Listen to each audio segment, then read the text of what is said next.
नमस्कार। आज की कहानी उस राजा की है जिसकी नींद एक दिन अचानक टूट गई और उसे पता चला कि जनता की नजरों में उसका बेटा नहीं बल्कि एक साधारण व्यापारी असली राजा है।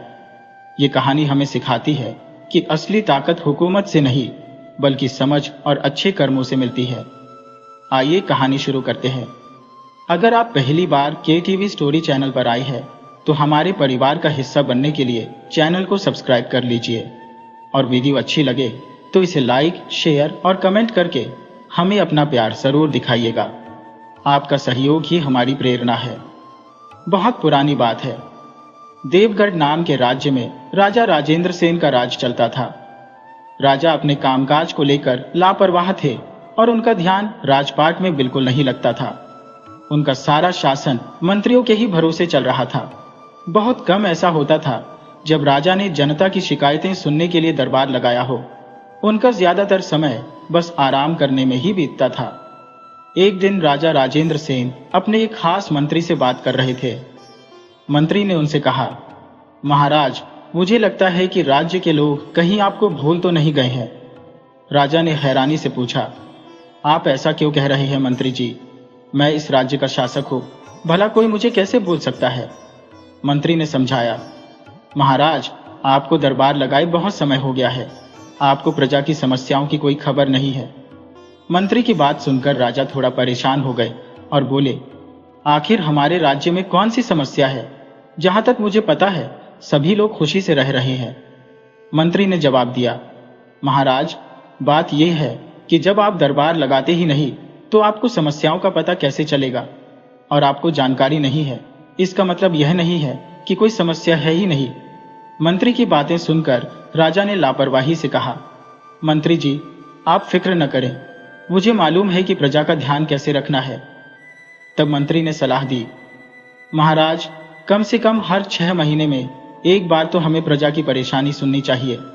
ये सुनकर राजा चिढ़ से गए और बोले, मंत्री जी, अभी आप जाइए, मुझे आराम करना है। अगर आपको दरबार इतना ही जरूरी लगता है तो आप युवराज से कह दीजिए। मंत्री बोले, महाराज, युवराज से कहने से अच्छा है कि मैं अपना काम चुपचाप करता रहूं, वही ठीक रहेगा। राजा ने पूछा, आप ये क्या कह रहे हैं? मंत्री ने कहा, महाराज, सभी लोग जानते हैं कि राजकुमार हमेशा जुआ खेलने में व्यस्त रहते हैं। अगर दरबार में युवराज को बिठाया गया तो आधी से ज्यादा शिकायतें उन्हीं के बारे में आएगी। राजा बोले, सचमुच युवराज तो मेरे काबू से बाहर होता जा रहा है। जल्द से जल्द कोई अच्छी लड़की देखकर उसका विवाह करवा दीजिए। मंत्री ने कहा, महाराज, सभी लोग युवराज के बारे में अच्छी तरह जानते हैं, तो भला कौन अपनी बेटी का रिश्ता उनसे तय करेगा? राजा ने मंत्री को समझाया, मंत्री जी, आप कुछ तो ऐसा कीजिए जिससे राजकुमार का रिश्ता तय हो जाए। मंत्री ने कहा, ठीक है महाराज, मैं अपनी तरफ से पूरी कोशिश करूंगा। इतना कहकर मंत्री महल से चले गए। दूसरी तरफ राजकुमार अपने कुछ दोस्तों के साथ एक चौपाल पर बैठकर जुआ खेल रहे थे। तभी वहां से एक बग्घी गुजरी। बग्घी के अंदर से एक सुंदर लड़की बाहर झांक रही थी। राजकुमार की नजर जब उस लड़की पर पड़ी तो वह उसे देखते ही रह गए। ऐसी खूबसूरत लड़की उन्होंने पहले कभी नहीं देखी थी। जब बग्घी आगे निकल गई तो राजकुमार के दोस्त ने पूछा, क्या हुआ राजकुमार, आज तो आप अपनी बाजी हार गए? राजकुमार बोले, दोस्त, पता नहीं वो कौन थी, उसकी सुंदरता ने मेरा दिल जीत लिया है। उसे देखने के बाद से मेरे दिल में एक अजीब सी बेचैनी है। उनके दोस्त ने कहा, राजकुमार, उसकी आंखों ने आपके दिल में जगह बना ली है। आप चिंता न करें, हम पता करके बता देंगे कि वो कौन है। राजकुमार बोले, नहीं, मैं उसे खुद ही ढूंढूंगा और अपने दिल की बात कहूंगा। इसके बाद राजकुमार अपने घोड़े पर सवार हुए और बग्घी का पीछा करने लगे। जल्द ही उन्होंने बग्घी का रास्ता रोक दिया। जब बग्घी रुकी तो राजकुमार ने उस लड़की से कहा, सुंदरी, तुम कौन हो? तुम्हारी सुंदर आंखों और काले काले बालों ने मेरा दिल चुरा लिया है। जब से मैंने तुम्हें देखा है मेरा मन बेकाबू हो गया है। ऐसा लगता है कि तुमने मुझे अपना दीवाना बना लिया है।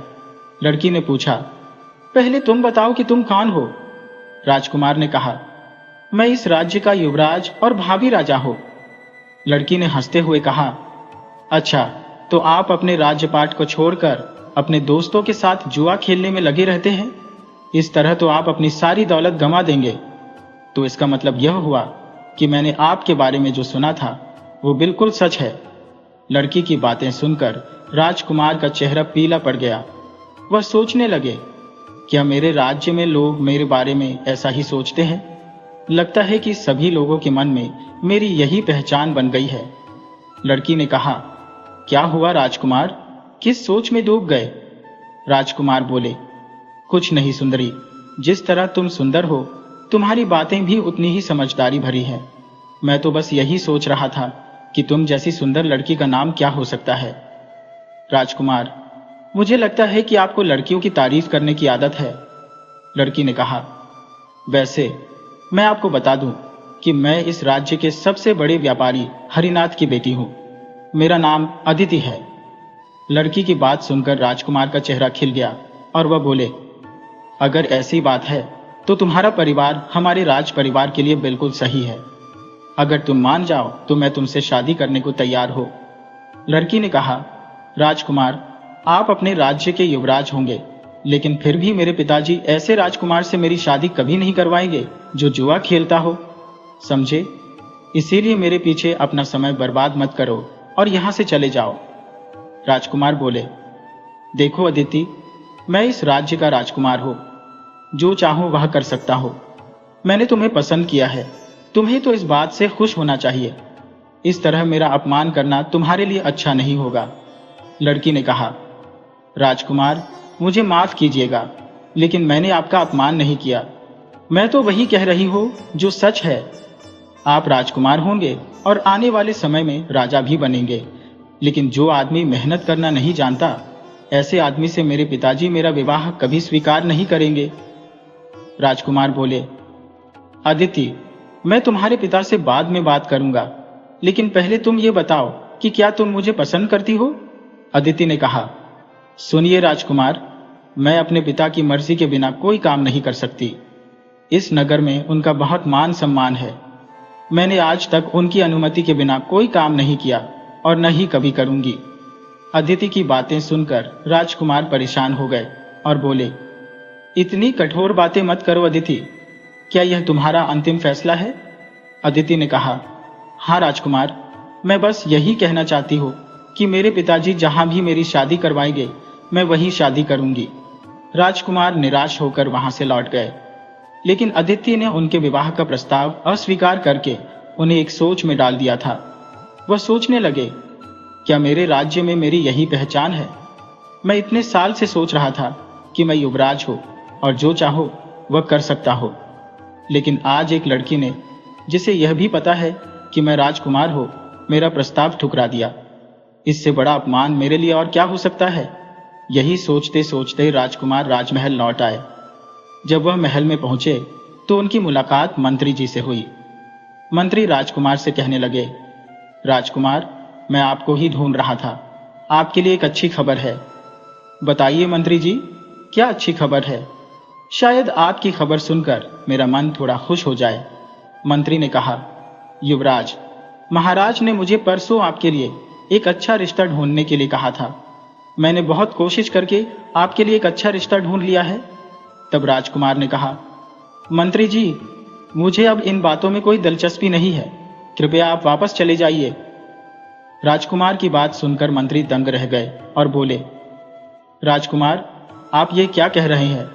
आपका नाम सुनते ही लड़की के माता पिता डर जाते हैं। ऐसे में मैंने बड़ी मुश्किल से उन्हें राजी किया है। अब अगर आप मना कर देंगे तो उन्हें फिर से राजी करना बहुत मुश्किल हो जाएगा। आपको पता नहीं कि आपका रिश्ता तय करने के लिए मुझे कितनी मेहनत करनी पड़ी है। राजकुमार सोचने लगे, इसका मतलब तो यह हुआ कि मेरे बारे में पड़ोसी राज्यों के लोग भी वैसा ही सोचते हैं जैसा अदिति सोचती है। मंत्री बोले, राजकुमार, आप किस सोच में डूब गए हैं? कुछ नहीं मंत्री जी, मुझे आपका यह प्रस्ताव स्वीकार नहीं है। आप लड़की वालों को जाकर मना कर दीजिए। मंत्री तेजी से राजा के पास गए और कहने लगे, महाराज, आपने सुना क्या हुआ? मंत्री जी, आप हमेशा किसी न किसी बात को लेकर परेशान रहते हैं। अब क्या हो गया? महाराज, मैंने कितनी मुश्किल से राजकुमार के लिए एक रिश्ता ढूंढा था, लेकिन राजकुमार को इसकी कोई परवाह नहीं है। उन्होंने तो इस शादी के लिए मना कर दिया। मंत्री की बात सुनकर राजा को जैसे झटका लगा। राजा बोले, मना कर दिया? पर क्यों? महाराज, मैं यह तो नहीं जानता, इसीलिए आपको खबर देने आया हूं। अब आप राजकुमार को बुलाकर ही पूछ लीजिए। राजा ने उसी समय राजकुमार को अपने पास बुलाया और कहा, क्या बात है राजकुमार, सुना है आप शादी नहीं करना चाहते? जी पिताजी, मैं इस शादी के लिए तैयार नहीं हूं। राजा बोले, राजकुमार, आसपास के सभी राज्यों की कोई भी राजकुमारी तुमसे शादी करने के लिए तैयार नहीं है। इसीलिए मैंने लड़की वालों को 1,00,000 स्वर्ण मुद्राएं देने का लालच देकर मनाने की कोशिश की है। इसके बाद भी तुम मना कर रहे हो। ये सुनकर युवराज चौंक गए और बोले, क्या पिताजी, क्या मेरी शादी के लिए आपको दहेज देना पड़ेगा? और नहीं तो क्या बेटा, जब तुमसे शादी करने को कोई तैयार ही नहीं है, तुमने ऐसा कोई काम नहीं किया, न कोई युद्ध जीता, न कोई नया राज्य हासिल किया और न ही राजकाज के कामों में हमारा कोई हाथ बटाया। यहां तक कि प्रजा की भलाई के लिए भी तुमने आज तक कोई काम नहीं किया। बस इधर उधर अपने दोस्तों के साथ घूमते रहते हो। अपने पिता की बातें सुनकर राजकुमार सोच में पड़ गए। तब मंत्री कहने लगे, राजकुमार, आप इस राज्य के युवराज हैं और आपके पिता का जो मान सम्मान है, उसी को देखते हुए एक छोटे से राज्य की राजकुमारी के साथ आपका रिश्ता तय हुआ है। बदले में हम उन्हें 1,00,000 स्वर्ण मुद्राएं और 500 घोड़े देंगे। राजकुमार ने कहा, लेकिन पिताजी, मैं किसी और लड़की को पसंद करता हूं। शादी करूंगा तो सिर्फ उसी से करूंगा। अपने बेटे की बात सुनकर राजा के चेहरे पर मुस्कुराहट आ गई। वह बोले, बेटा, तुमने ये बात मुझे पहले क्यों नहीं बताई? अगर पहले ही बता देते तो इतना सब कुछ करना ही नहीं पड़ता। अब ये बताओ कि वह लड़की कौन है? मैं जल्द से जल्द उसके साथ तुम्हारी शादी करवा देता हूं। युवराज बोले, पिताजी महाराज, लेकिन समस्या यह है कि वह लड़की मुझसे शादी नहीं करना चाहती। वह वही करेगी जो उसके पिताजी कहेंगे। तब राजा ने मंत्री को आदेश दिया, मंत्री जी, अब आपको ही यह काम पूरा करना होगा। मुझे लगता है कि उन्हें हमारे बारे में कुछ गलतफहमी हो गई है। आप उस लड़की के पिता से मिलिए और उन्हें मनाइए। उन्हें बताइए कि उनकी बेटी इस महल में आकर महारानी बनकर रहेगी। और बेटा, तुम ये बताओ कि वह लड़की कौन है? पिताजी महाराज, वह इसी राज्य के सबसे बड़े व्यापारी हरिनाथ जी की बेटी है। राजकुमार की बात सुनकर मंत्री कहने लगे, महाराज, अब आप उनको भूल ही जाइए और राजकुमार, आप भी उस लड़की को भूल जाइए। राजा ने कहा, लेकिन मंत्री जी, आप ऐसा क्यों कह रहे हैं? मंत्री बोले, महाराज, मैंने आपसे एक बार पहले भी कहा था कि मुझे लगता है कि हमारे राज्य की प्रजा हमें भूल चुकी होगी। हाँ मंत्री जी, आपने कहा तो था। तो सुनिए महाराज, बात दरअसल ये है कि जब भी लोगों को कोई समस्या आती है या उन्हें कोई सहायता चाहिए होती है तो वे सीधे उस व्यापारी हरिनाथ के पास जाते हैं। मैंने तो यह भी सुना है कि लोग उसे हमारे राज्य का राजा मानने लगे हैं। मंत्री की यह बात सुनकर राजा की त्योरियां चढ़ गईं। वह गुस्से में आकर बोले, अरे कौन है ये व्यापारी? कहां से आया है? क्या वह मेरी राजा गद्दी मुझसे छीनना चाहता है? हमारे राज्य में इतना सब कुछ हो गया और आपने मुझे अभी तक बताया नहीं। मंत्री बोले, महाराज, आपके पास समय ही कहाँ है। यहां तक कि आपके पास तो दरबार में बैठने का भी समय नहीं है, तो भला आप मेरी बात कब सुनेंगे? राजा ने कहा, मंत्री जी, यह समय व्यंग करने का नहीं है। आप यह बताइए कि हमें क्या करना चाहिए। महाराज, मैंने तो पहले भी आपसे कई बार कहा है कि आपको अपनी प्रजा की परवाह करनी चाहिए, दरबार लगाना चाहिए और उनकी समस्याओं को सुनना चाहिए। लेकिन क्या आपने कभी मेरी बात सुनी? बल्कि आपने तो यह तक कह दिया कि मेरे राज्य में किसी भी तरह की कोई समस्या है ही नहीं। अब चूंकि आपके पास जनता के लिए समय नहीं है और न ही किसी की बात सुनने का धैर्य है, तो लोग आपको छोड़कर उस आदमी के पास सहायता के लिए जाने लगे हैं। इसी कारण से लोगों ने उसे अपना राजा मान लिया है। अब उस साधारण से व्यापारी की हैसियत आपसे कहीं ज्यादा हो चुकी है।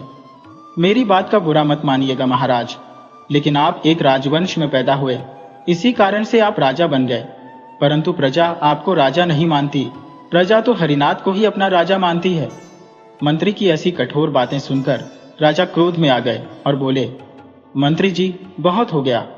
आपने उस व्यापारी की बहुत तारीफ कर ली। अब आप मुझे यह बताइए कि हमारे युवराज की शादी उस लड़की से क्यों नहीं हो सकती? आखिर इसकी क्या वजह है?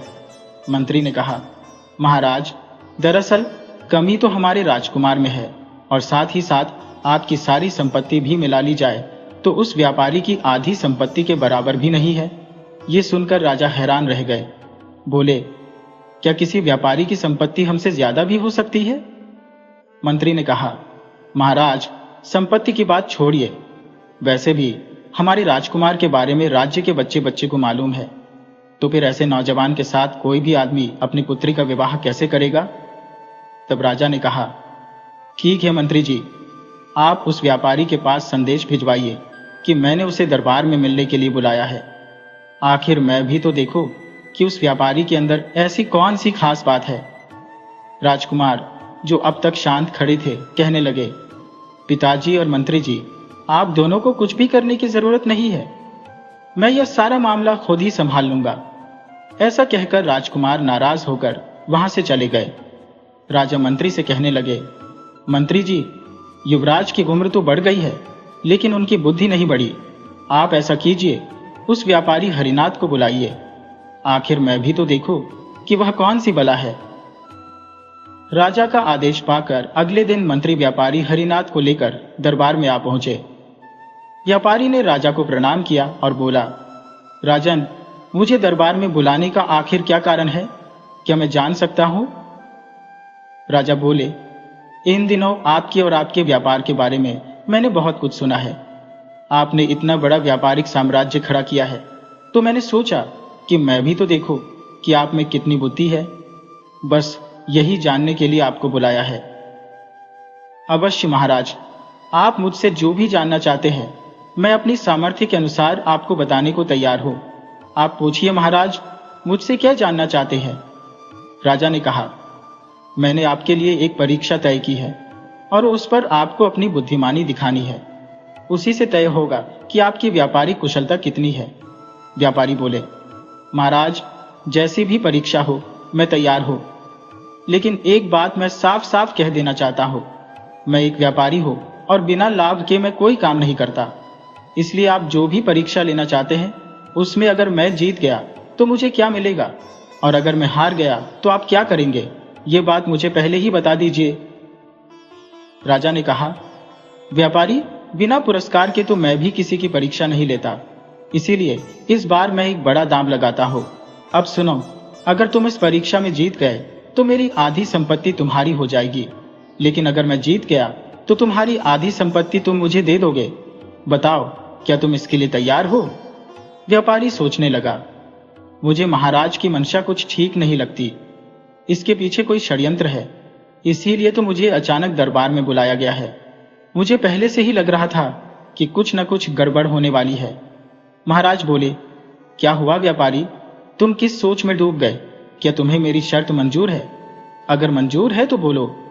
महाराज, ऐसी बात नहीं है, मैं तो बस यही सोच रहा था कि जब दाम ही लगाना है तो आधी आधी संपत्ति की जगह पूरी संपत्ति का दाम क्यों ना लगाया जाए, तभी तो असली मजा आएगा। हरिनाथ की बात सुनकर राजा एक पल के लिए चौंक गए। अब अगर वह ना कह देते तो ऐसा लगता कि वह डर गए हैं। इसीलिए राजा ने तुरंत कहा, ठीक है, ऐसा ही करते हैं। तो अब तुम मेरी बात सुनो। ये लो, मैं तुम्हें एक रस्सी देता हूं। इस रस्सी की मदद से तुम्हें 10,000 सोने के सिक्के कमाकर दिखाने होंगे, लेकिन शर्त यह है कि न तो इस रस्सी को किसी को बेचना है, न ही इसका रंग बदलना है, और न ही इसे किसी और चीज के साथ जोड़ना है। बस इस रस्सी की मदद से ही तुम्हें 10,000 सोने के सिक्के कमाकर लाने हैं। व्यापारी ने वह रस्सी राजा से ले ली और कहा, ठीक है महाराज, मैं इस रस्सी की मदद से आपको 10,000 सोने के सिक्के कमाकर दिखाऊंगा और जल्द ही आपके सामने हाजिर हो जाऊंगा। अब कृपया मुझे आज्ञा दीजिए। इतना कहकर व्यापारी वह रस्सी लेकर अपने घर की ओर चल दिए। तब मंत्री राजा से कहने लगे, महाराज, यह आपने क्या किया? भला एक रस्सी की मदद से 10,000 सोने के सिक्के कैसे कमाए जा सकते हैं? यह तो नामुमकिन है। राजा बोले, मंत्री जी, यही तो मेरी चाल थी। मुझे पता है कि यह नामुमकिन है, इसीलिए तो मैंने ऐसी शर्त रखी है। अब उसकी सारी संपत्ति मेरी हो जाएगी और मैं शर्त जीत जाऊंगा।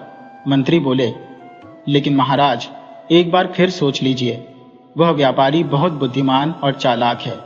मुझे तो लगता है कि वह आपकी शर्त को पूरा कर देगा और आपको 10,000 सोने के सिक्के लाकर दे देगा।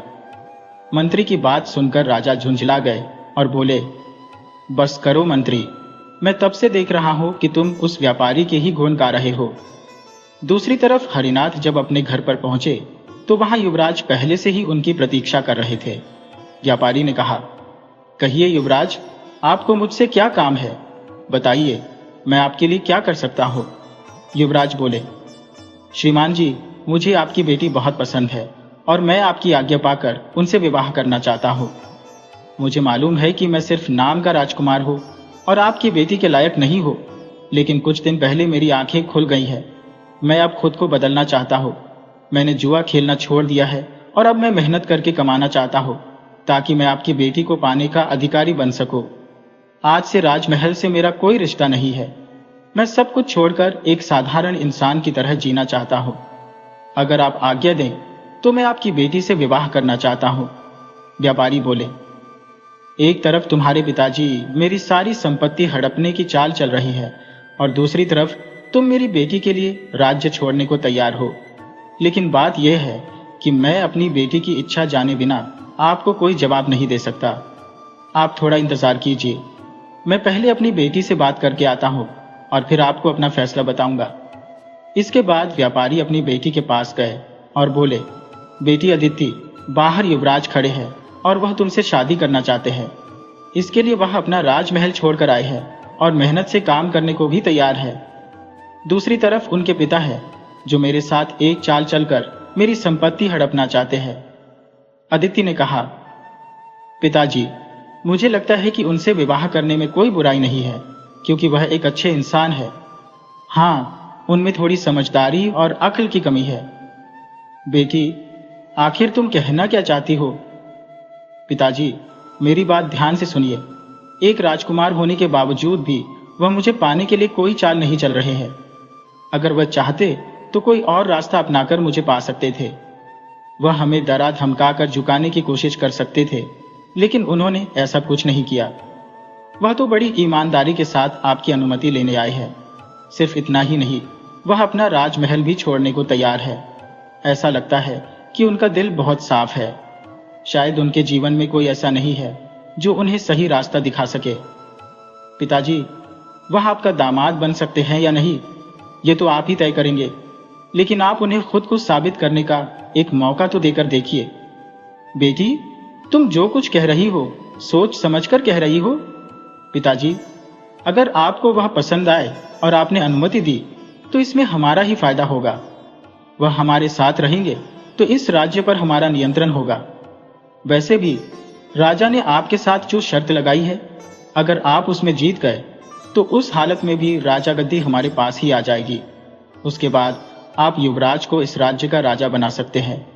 अपनी बेटी की समझदारी भरी बातें सुनकर व्यापारी बहुत खुश हुए और कहने लगे, सचमुच बेटी, तुम्हारी सोच तो बहुत ही अच्छी है। इसके बाद व्यापारी हरिनाथ बाहर खड़े युवराज के पास गए और बोले, आप मेरे परिवार के योग्य हैं या नहीं, यह बात अभी तक साबित नहीं हुई है। जैसा कि आपने मुझे बताया था कि आप राजमहल छोड़कर कोई दूसरा काम करना चाहते हैं, तो क्यों ना आप मेरे साथ काम कीजिए। यह सुनकर राजकुमार के चेहरे पर खुशी आ गई। वह बोले, मैं आपकी बेटी के लिए कुछ भी करने को तैयार हूं। तो ठीक है राजकुमार, आप ये रस्सी लीजिए और इस रस्सी में बिना कोई बदलाव किए, बिना इसको बेचे, इसकी मदद से मुझे 10,000 सोने के सिक्के कमाकर दिखाइए। युवराज ने वह रस्सी ले ली और कहा, मैं अपनी तरफ से पूरी कोशिश करूंगा। इसके बाद युवराज वह रस्सी लेकर नगर की तरफ निकल पड़े। वह सोच रहे थे कि आखिर इस रस्सी की मदद से 10,000 सोने के सिक्के कैसे कमाए जा सकते हैं। क्या इस रस्सी में कोई जादू है? यह तो बिल्कुल नामुमकिन लगता है। चलते चलते राजकुमार नगर के बीचों बीच आ चुके थे। वहां पर खड़े होकर जब राजकुमार ने अपने आसपास नजर दौड़ाई तो देखा कि नगर के इस हिस्से में बहुत बड़े बड़े मकान थे और ये मकान बड़े बड़े व्यापारियों और सेठों के थे। अचानक राजकुमार की बुद्धि ने काम करना शुरू किया और उनके दिमाग में एक उपाय आया। उन्होंने अपनी रस्सी को खोला और उसका एक सिरा सड़क के एक तरफ रखा और रस्सी का दूसरा सिरा सड़क के दूसरे छोर तक ले गए। इस तरह वह नाटक करने लगे जैसे वह सड़क की नाप जोख कर रहे हो। जब आसपास के लोगों ने देखा कि राजमहल का राजकुमार सड़क के बीच में रस्सी लेकर सड़क को नाप रहा है, तो उन्हें लगा कि जरूर कोई खास बात होगी। तो कुछ व्यापारी राजकुमार के पास आए और कहने लगे, राजकुमार, हमारा प्रणाम स्वीकार कीजिए। आप इस तरह से रस्सी लेकर सड़क क्यों नाप रहे हैं? राजकुमार ने ऐसे दिखाया कि जैसे वह अपने काम में बहुत व्यस्त है और बोले, बात दरअसल यह है कि पिताजी महाराज ने किसानों की सिंचाई की समस्या को दूर करने के लिए नगर के बीचों बीच एक नहर खुदवाने की तैयारी कर रहे हैं। वह नहर यहां से होकर सीधे किसानों के खेतों में जाएगी ताकि खेतों को भरपूर पानी मिल सके और अनाज की पैदावार बढ़ सके। नगर के बीचों बीच नहर खुदने वाली है। ये सुनकर सभी व्यापारी हैरान और परेशान हो गए। वह कहने लगे, राजकुमार, अगर इस रास्ते पर नहर खुदेगी तो हमारे घरों का क्या होगा? राजकुमार बोले, वह सब तो मैं नहीं जानता। मैं तो सिर्फ अपने पिताजी के आदेश का पालन कर रहा हूं। मैं इस सारे रास्ते की नाप जोख करके इसका लेखा जोखा अपने पिताजी को दे दूंगा। आगे का काम वह जाने। व्यापारी कहने लगे, राजकुमार, क्या ऐसा नहीं हो सकता कि किसानों के लिए जो नहर खोदी जानी है वह नगर के बीचों बीच से न खोदकर नगर के बाहर बाहर से खोद दी जाए, जिससे कि हमारे मकान सुरक्षित रहे? राजकुमार बोले, ऐसा हो तो सकता है, परंतु उस तरह से नहर खोदने में बहुत ज्यादा पैसा खर्च होगा, क्योंकि वह रास्ता बहुत लंबा हो जाएगा और इस समय राजकोष में इतना पैसा नहीं है। ये बात सुनकर व्यापारियों का मुखिया कहने लगा, राजकुमार जी, अगर पैसों की समस्या है तो इस समस्या का हल हम कर सकते हैं। हम इसी समय आपको सोने की मुद्राओं से भरी थैलियां देने को तैयार हैं। आप सिर्फ इतना बताइए कि इस काम में कितना पैसा खर्च होगा? राजकुमार बोले, पिताजी के अनुमान के मुताबिक कम से कम 10,000 स्वर्ण मुद्राएं लगेंगी। व्यापारी बोले, आप चिंता मत कीजिए राजकुमार जी, हम सभी व्यापारी मिलकर अभी आपके लिए 10,000 स्वर्ण मुद्राओं का इंतजाम कर देते हैं। इसके बाद देखते ही देखते व्यापारी अपने अपने घरों में गए और उन्होंने 10,000 स्वर्ण मुद्राएं इकट्ठी करके राजकुमार को दे दी। स्वर्ण मुद्राएं लेने के बाद राजकुमार ने कहा, अब आप लोग निश्चिंत रहिए, मैं पिताजी महाराज को समझा दूंगा कि नहर अब नगर के बीचों बीच नहीं बल्कि बाहर से बनाई जाएगी। इसके बाद राजकुमार मुस्कुराते हुए 10,000 स्वर्ण मुद्राएं लेकर व्यापारी हरिनाथ के पास पहुंचे और बोले, देख लीजिए सेठ जी, आपने जो रस्सी मुझे दी थी उससे मैंने 10,000 स्वर्ण मुद्राएं कमा ली है। व्यापारी हरिनाथ स्वर्ण मुद्राएं देखकर हैरान थे। उन्होंने युवराज से पूछा कि आपने इतना पैसा कैसे कमाया? तो युवराज ने सारी बात विस्तार से सच सच बता दी। यह सुनकर व्यापारी हरिनाथ युवराज की समझदारी से बहुत प्रभावित हुए और उन्होंने अपनी बेटी का विवाह राजकुमार से करवा दिया। अगले दिन व्यापारी हरिनाथ 10,000 स्वर्ण मुद्राएं और रस्सी लेकर राजमहल में पहुंच गए। उन्होंने स्वर्ण मुद्राएं राजा को सौंपते हुए सारी बात बताई कि यह स्वर्ण मुद्राएं किसने और कैसे कमाई है। राजा और उनका मंत्री यह सुनकर हैरान थे और अब शर्त के मुताबिक उन्हें अपनी राजगद्दी छोड़नी थी। राजा कहने लगे, मुझे अपनी राजगद्दी के जाने का उतना दुख नहीं है कितना इस बात का कि मेरे बेटे ने यह सब इसलिए किया ताकि वह उस लड़की से विवाह कर सके। तब व्यापारी हरिनाथ कहने लगे, महाराज, दरअसल आप हारने के बावजूद भी जीत गए हैं। आपकी राजगद्दी से उतरने के बाद भी राजगद्दी पर आपके पुत्र यानी युवराज का ही अधिकार होगा। मैं ये राजगद्दी अपने दामाद को भेंट स्वरूप देता हूं और इस तरह से इस शर्त में हम दोनों की जीत हुई है। इसके बाद युवराज का राज तिलक करके उन्हें राजगद्दी पर बिठा दिया गया और अदिति उस राज्य की महारानी बन गई, जबकि राजा राजेंद्र सेन राजगद्दी का त्याग करके अपना बाकी का जीवन भगवान का भजन करते हुए बिताने लगे। दोस्तों, यह कहानी हमें सिखाती है कि सच्ची दौलत सिर्फ पैसे या राजपाट नहीं बल्कि समझदारी, ईमानदारी और कड़ी मेहनत है। जीवन में मान सम्मान और सफलता उसी को मिलती है जो खुद को बदलने की हिम्मत रखता है। मुझे पूरी उम्मीद है कि आपको यह कहानी पसंद आई होगी। तो वीडियो को लाइक कीजिए, शेयर कीजिए और साथ ही अपने अच्छे कमेंट्स करना बिल्कुल मत भूलिएगा।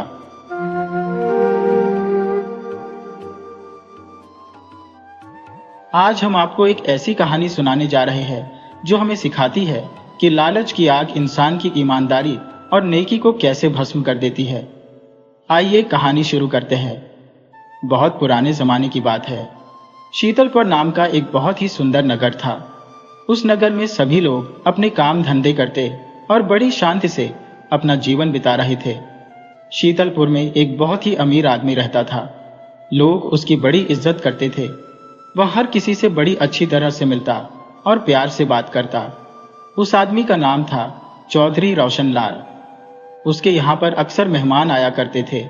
उसके रिश्तेदार, जान पहचान वाले या फिर बाहर से आने वाले लोग जो रोशनलाल का नाम सुनकर और उसके अच्छे बर्ताव के कारण उसके अतिथि गृह में आकर ठहर जाते थे। रोशनलाल हमेशा ऐसे लोगों की खातिरदारी करता और उन्हें फिर से आने की दावत भी देता। अब जाहिर सी बात है, ऐसे आदमी को भला कौन पसंद नहीं करता। एक बार क्या हुआ कि एक बहुत बड़ा सौदागर उस शहर में अपने व्यापार के सिलसिले में आया। उसका इरादा था कि वह इस नगर में अपनी कोई बड़ी सी दुकान खोले। उस व्यापारी ने कई नगरों में अपनी अलग अलग दुकानें खोली हुई थी और वह सभी दुकानें बहुत अच्छी तरह से चल रही थी, जिसके लिए उसने कई आदमी भी रखे हुए थे। महीने में एक बार वह बारी बारी से हर नगर में जाता और अपना हिसाब किताब देखता। वह व्यापारी जब शीतल नगर में आया तो सीधा चौधरी रोशनलाल की हवेली पर गया और फिर व्यापारी ने कहा, चौधरी साहब, मैंने आपका बहुत नाम सुना है। इस अनजान शहर में मैं बिल्कुल नया हूँ और यहाँ पर अपना व्यापार जमाने के लिए मुझे किसी नेक दिल और अच्छे आदमी की आवश्यकता है। लोगों ने मुझे आपके बारे में बताया और मैं आपके पास हाजिर हो गया। रोशनलाल ने मुस्कुराते हुए कहा, आपने बहुत अच्छा किया जो यहाँ पर आ गए। इस हवेली को अपना ही घर समझिए और निश्चिंत होकर अपने व्यापार के बारे में सोचिए। मुझसे जो भी हो सकेगा मैं आपकी सेवा करूंगा, क्योंकि मेहमान तो देवता का रूप होते हैं। रोशनलाल की यह बातें सुनकर वह व्यापारी बहुत खुश हुआ। उसे अब इस बात की तसल्ली हो गई थी कि वह एक बहुत ही अच्छे और नेक दिल इंसान के पास पहुंच गया है। चौधरी रोशनलाल की हवेली के अतिथि गृह में उस व्यापारी को एक कमरा दे दिया गया। उस व्यापारी के पास काफी सामान था और उस सामान में एक बहुत ही सुंदर संदूक भी था, जिसे चौधरी बहुत ही दिलचस्पी से देख रहा था। उसकी दिलचस्पी को देखते हुए व्यापारी कहने लगा, अब मैं आपसे क्या छुपाऊं, यह संदूक मेरे लिए बहुत ही खास है, क्योंकि इसमें बेशकीमती हीरे जवाहरात है। यह एक अमीर आदमी से मुझे मिले थे। उसके साथ मेरा कुछ हिसाब किताब था। मैंने व्यापार के सिलसिले में उससे काफी बड़ी रकम लेनी थी, लेकिन वह दे नहीं पाया। आखिरकार वह रईस आदमी लुट गया, बर्बाद हो गया, जैसा कि अक्सर लोगों के साथ होता है। उसने अपने ऐशो आराम में अपनी सारी जायदाद उड़ा दी और कंगाल हो गया। कल वह हाथियों का मालिक था और आज बकरी का मालिक भी नहीं रहा। और फिर उस रईस आदमी ने अपने खानदानी हीरे जवाहरात अपने कर्ज देने वालों को, यानी कि जिस से उसने कर्ज लिया था, इस तरह से बांटने शुरू किए जैसे चने बांटे जाते हैं। मैं भी वहां पर पहुंच गया जब वह रईस आदमी अपने दादा परदादा की दौलत को लुटा रहे थे और लोग लूट कर खुश हो रहे थे। मैंने जब उनसे अपनी लाखों की रकम मांगी तो उनकी आंखों में आंसू भर आए और कांपते हुए हाथों से उन्होंने यह संदूक मुझे थमा दिया। उन्होंने कहा, बस यही आखिरी चीज थी जो मेरी इज्जत बचाने के लिए मेरे पास बची थी और मेरे पास कुछ नहीं है। हवेली, बाग बगीचे सब बिक चुके हैं।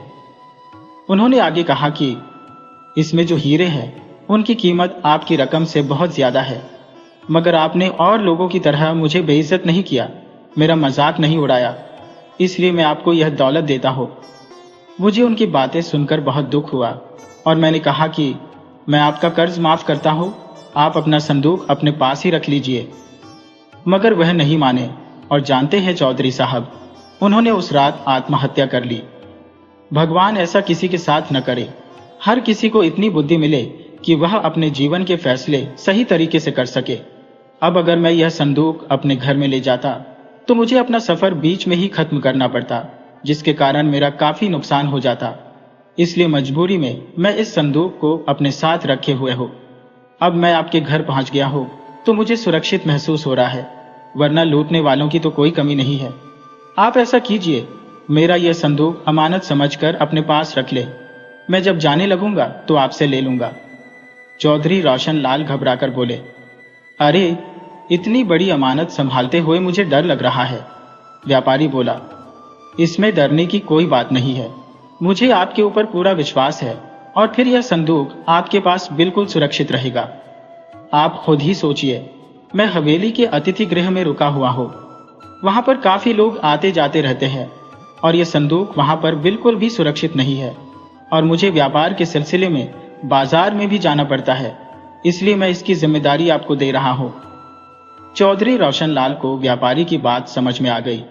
उन्होंने कहा, ठीक है, मैं यह संदूक अमानत के तौर पर अपने पास रख लेता हूं, मगर आप इसे खोलकर अपने हीरे गिन लें और मुझे दिखा दें, ताकि इसे लौटाते समय कोई विवाद पैदा न हो।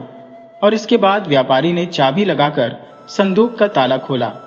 चौधरी रोशन लाल की आंखों के सामने वो हीरे जवाहरात थे, जिन्हें देखकर उसकी आंखें न सिर्फ जगमगा गईं, बल्कि फटी की फटी भी रह गईं। हीरे, मोती, बड़े बड़े लाल और भगवान न जाने कितनी तरह के नीलम उस संदूक में भरे पड़े थे, जिन्हें देखकर रोशन लाल के दिल में पाप ने जगह बना ली और उसके मुंह में पानी आ गया। ऐसे बेशकीमती हीरे तो उसने कभी सपने में भी नहीं देखे थे, परंतु उसने व्यापारी के सामने अपनी ईमानदारी दिखाई और बोला, हाँ तो जनाब, बताइए कौन कौन से हीरे कितने हैं, कौन से जवाहरात कितने हैं। वह व्यापारी बेचारा सीधा साधा आदमी था। उसने संदूक वहीं पर पलट दिया और हीरे गिनने लगा। सब कुछ गिनने के बाद उसने एक कागज पर लिख दिया कि इतने हीरे हैं, इतने नीलम है। इसके बाद उस संदूक को बंद करके रोशन लाल घर के अंदर चला गया। उसकी पत्नी ने पूछा, अरे, ये इतना खूबसूरत संदूक कहां से लाए? रोशन लाल बोला, भाग्यवान, यह संदूक नहीं बल्कि कुबेर का खजाना है। देख लोगी तो तुम्हारी आंखें खुली की खुली रह जाएगी, लेकिन अफसोस की बात है कि मेरे पास इसकी चाबी नहीं है, वरना मैं तुम्हें दिखा देता कि इसमें क्या है। और फिर रोशन लाल ने अपनी पत्नी को वह कागज दिखाया जिसमें हीरे, मोतियों और जवाहरातों की संख्या लिखी हुई थी। उसे देखकर रोशन लाल की पत्नी लौटपोट हो गई। इतने सारे हीरे जवाहरात अगर मुझे मिल जाए तो मैं अपने लिए ऐसे गहने बनवाऊंगी कि लोग देखते ही रह जाएंगे। रोशन लाल के साथ साथ उसकी पत्नी के दिल में भी अब लालच आ चुका था। दोनों पति पत्नी ने यह तय कर लिया कि वह इस संदूक को वापस नहीं करेंगे। वह व्यापारी तो एक परदेसी आदमी है, वह उनका क्या बिगाड़ लेगा? क्योंकि जिस समय संदूक खोला गया था या फिर उनके हवाले किया गया था, उस समय व्यापारी और रोशन लाल दोनों अकेले ही थे।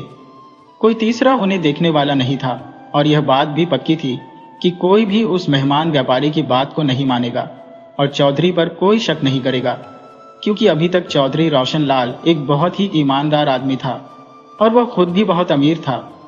भला ऐसा आदमी यह गिरी हुई हरकत कैसे करेगा? इसका तो कोई सवाल ही नहीं उठता था, मगर जिसके दिल में पाप उठ गया उसके बारे में कुछ कहा नहीं जा सकता। और चौधरी के मन में उठे हुए इस पाप ने उस जैसे ईमानदार आदमी को भी बहका दिया और अब उन दोनों के दिल में लालच आ चुका था। अब दोनों पति पत्नी बहुत खुश थे कि उन्हें मुफ्त में ही इतनी दौलत मिल गई है, मगर उन्होंने यह बात किसी और के सामने नहीं कही और पहले की ही तरह उस मेहमान व्यापारी की खातिरदारी होती रही। बाजार में उस व्यापारी की दुकान भी खुलवाई गई, नौकर भी रखे गए और तो और ग्राहक भी लगाए गए, जिससे कि उसका सामान ज्यादा से ज्यादा बिके। मेहमान व्यापारी बहुत खुश था। वह तो रोशन लाल का धन्यवाद करते नहीं थकता था। इसी तरह से कुछ दिन बहुत मजे से बीते और फिर एक दिन उस मेहमान व्यापारी ने अपने घर वापस जाने का फैसला किया। वह रोशन लाल के पास गया और कहने लगा, चौधरी साहब, आपकी मेहरबानी से मेरा काम यहाँ पर बहुत अच्छी तरह से जम गया है। अब मैं वापस जाना चाहता हूँ। आपकी वजह से मुझे इस बात की बिल्कुल तसल्ली रहेगी कि यहाँ पर मेरा व्यापार ठीक चलता रहेगा। रोशन लाल ने कहा, मेरे रहते हुए आपको बिल्कुल भी फिक्र करने की आवश्यकता नहीं है। बस आप आते जाते रहिएगा और अपनी दुकान का मुनाफा लेते जाइएगा। मैं यहाँ पर सब देखता रहूंगा। व्यापारी बोला, बस तो कल सुबह ही मैं यहाँ से रवाना हो जाऊंगा। चौधरी ने कहा, ठीक है, मैं आपके जाने का इंतजाम करवा दूंगा। ये कहकर चौधरी साहब अपने घर के अंदर चले गए और अपनी पत्नी से कहा, सुनो, अब वह समय आ गया है जिसके लिए हमें कमर कस लेनी चाहिए। उसकी पत्नी कुछ घबराई और बोली, कौन सा समय? क्या वह अपना संदूक मांग रहा है? चौधरी बोला, आज नहीं तो कल मांगेगा, क्योंकि कल सुबह वह जा रहा है। पत्नी बोली, आपने बहुत बड़ी गलती की कि उससे चाबी नहीं मांगी।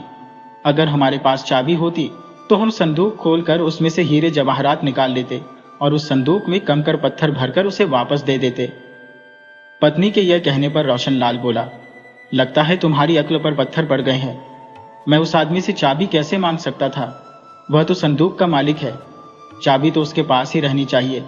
उसने संदूक हमारे पास अमानत के तौर पर रखा था, मुझे उपहार नहीं दिया था। ये कहकर चौधरी रोशनलाल कुछ सोचने लगा तो उसकी पत्नी बोली, चाहे अब कुछ भी हो जाए, मैं वह संदूक वापस नहीं दूंगी। आप उस व्यापारी से साफ साफ कह दीजिए कि आपने कोई संदूक मुझे नहीं दिया। अगर वह हल्ला गुल्ला मचाए तो कहना कि कोई गवाह लेकर आओ जिसके सामने वह संदूक दिया था। वह गवाह कहां से लेकर आएगा? और जब गवाह ही नहीं होगा तो उसकी बात पर विश्वास कौन करेगा? बस आप दिल पक्का कीजिए और तैयार हो जाइए, मैं भी आपके साथ खड़ी रहूंगी। मजाल है जो वह हमारा कुछ बिगाड़ सके। और फिर आखिरकार यही हुआ। जब व्यापारी चलने लगा तो उसने चौधरी से कहा, चौधरी साहब, जो संदूक मैंने आपको दिया था वह वापस दे दीजिए, अब मैं सफर पर निकल रहा हूं। रोशनलाल ने हैरान होते हुए कहा, संदूक? कैसा संदूक? वह व्यापारी हंसकर बोला, अरे साहब, भूल गए, वही हीरे जवाहरातों वाला संदूक जो मैंने आपके पास अमानत के तौर पर रखा था और कहा था कि जब मैं यहां से चलूंगा तो उसे वापस ले लूंगा। अब तो चौधरी साहब की हैरत देखने वाली थी। वह गुस्से में आकर कहने लगे, अरे भाई, तुम्हारा दिमाग तो ठीक है ना? आपने मुझे कोई संदूक नहीं दिया। अब तो व्यापारी बुरी तरह से बौखला गया। वह हकला हकला कर बोलने लगा, चौधरी साहब, ये आप क्या कह रहे हैं? मैंने आपको हीरों से भरा हुआ एक संदूक दिया था कि आप उसे अपने पास रखना और जाते समय मुझे वापस कर देना, और आप उस संदूक को उठाकर अपने घर के अंदर ले गए थे। बेशक अपनी पत्नी से पूछ लीजिए। चौधरी रोशनलाल ने कड़क आवाज में कहा, खबरदार, जो मेरी पत्नी का नाम लिया तो। अब तो रोशनलाल का गुस्सा आंखों में दहकने लगा था। उनके सारे नौकर दौड़कर वहां पर आए, यहां तक कि उनकी योजना के मुताबिक उनकी पत्नी भी दरवाजे पर आ गई और पूछने लगी, क्या हुआ जी, ये कैसा हंगामा है? हमारे घर में ये सब्जी मंडी का माहौल कैसे बन गया? ये शरीफों का घर है, यहाँ पर कोई ऊंची आवाज में बात नहीं करता। ये एक झूठा और बेईमान आदमी है। ये कितना एहसान फरामोश है। मेरे ऊपर इल्जाम लगा रहा है कि इसने मुझे कोई संदूक रखने के लिए दिया था, और इसकी मक्कारी तो देखो, कहता है कि उस संदूक में हीरे जवाहरात भरे हुए थे। यह सुनकर वहां पर मौजूद सब लोग चकरा गए। भला कौन बेवकूफ आदमी हीरों से भरा हुआ संदूक लेकर यूं मारा मारा फिरेगा? और फिर सभी लोग उस व्यापारी को ही बुरा भला कहने लगे। नौकर चाकरों के अलावा अब तो मोहल्ले के बहुत से लोग भी वहां पर आ चुके थे। किसी को भी इस बात पर विश्वास नहीं हो रहा था कि चौधरी साहब को कोई हीरों से भरा हुआ संदूक दिया गया हो। अब तो उनकी पत्नी भी शेरनी की तरह गरज उठी, कहने लगी, देखो तो, भलाई का तो जमाना ही नहीं रहा। अरे, इतने दिन तक हमारे यहाँ पर रहा, हमारा खाया पिया, आराम किया, मेहमान समझकर हमने इसे सर आंखों पर रखा और इनके कारोबार में भी इनका हाथ बटाया, और अब ये हम पर इतना बड़ा इल्जाम लगाते हैं। अब तो हर तरफ उस बेचारे मेहमान व्यापारी की थू थू हो रही थी। उसकी फरियाद कोई नहीं सुन रहा था। आखिरकार चौधरी साहब के नौकरों और मोहल्ले के बाकी लोगों ने मिलकर उस व्यापारी को हवेली से बाहर निकाल दिया।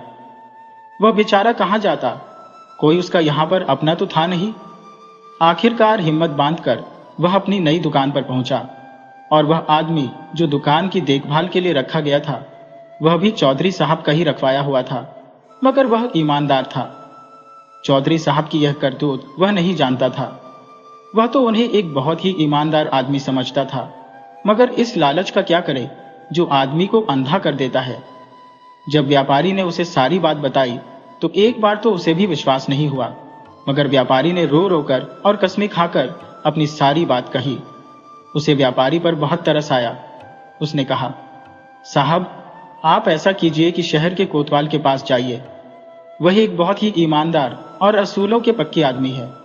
मैं भी आपके साथ चलता, लेकिन चौधरी साहब के मुंह पर बहुत एहसान है। उन्हीं की वजह से मुझे आपकी दुकान पर रखा गया है। अगर उन्हें मालूम पड़ गया कि मैं आपके साथ गया था तो मेरे लिए बहुत ही बुरा होगा। इसलिए आप वहां पर अकेले ही जाइए।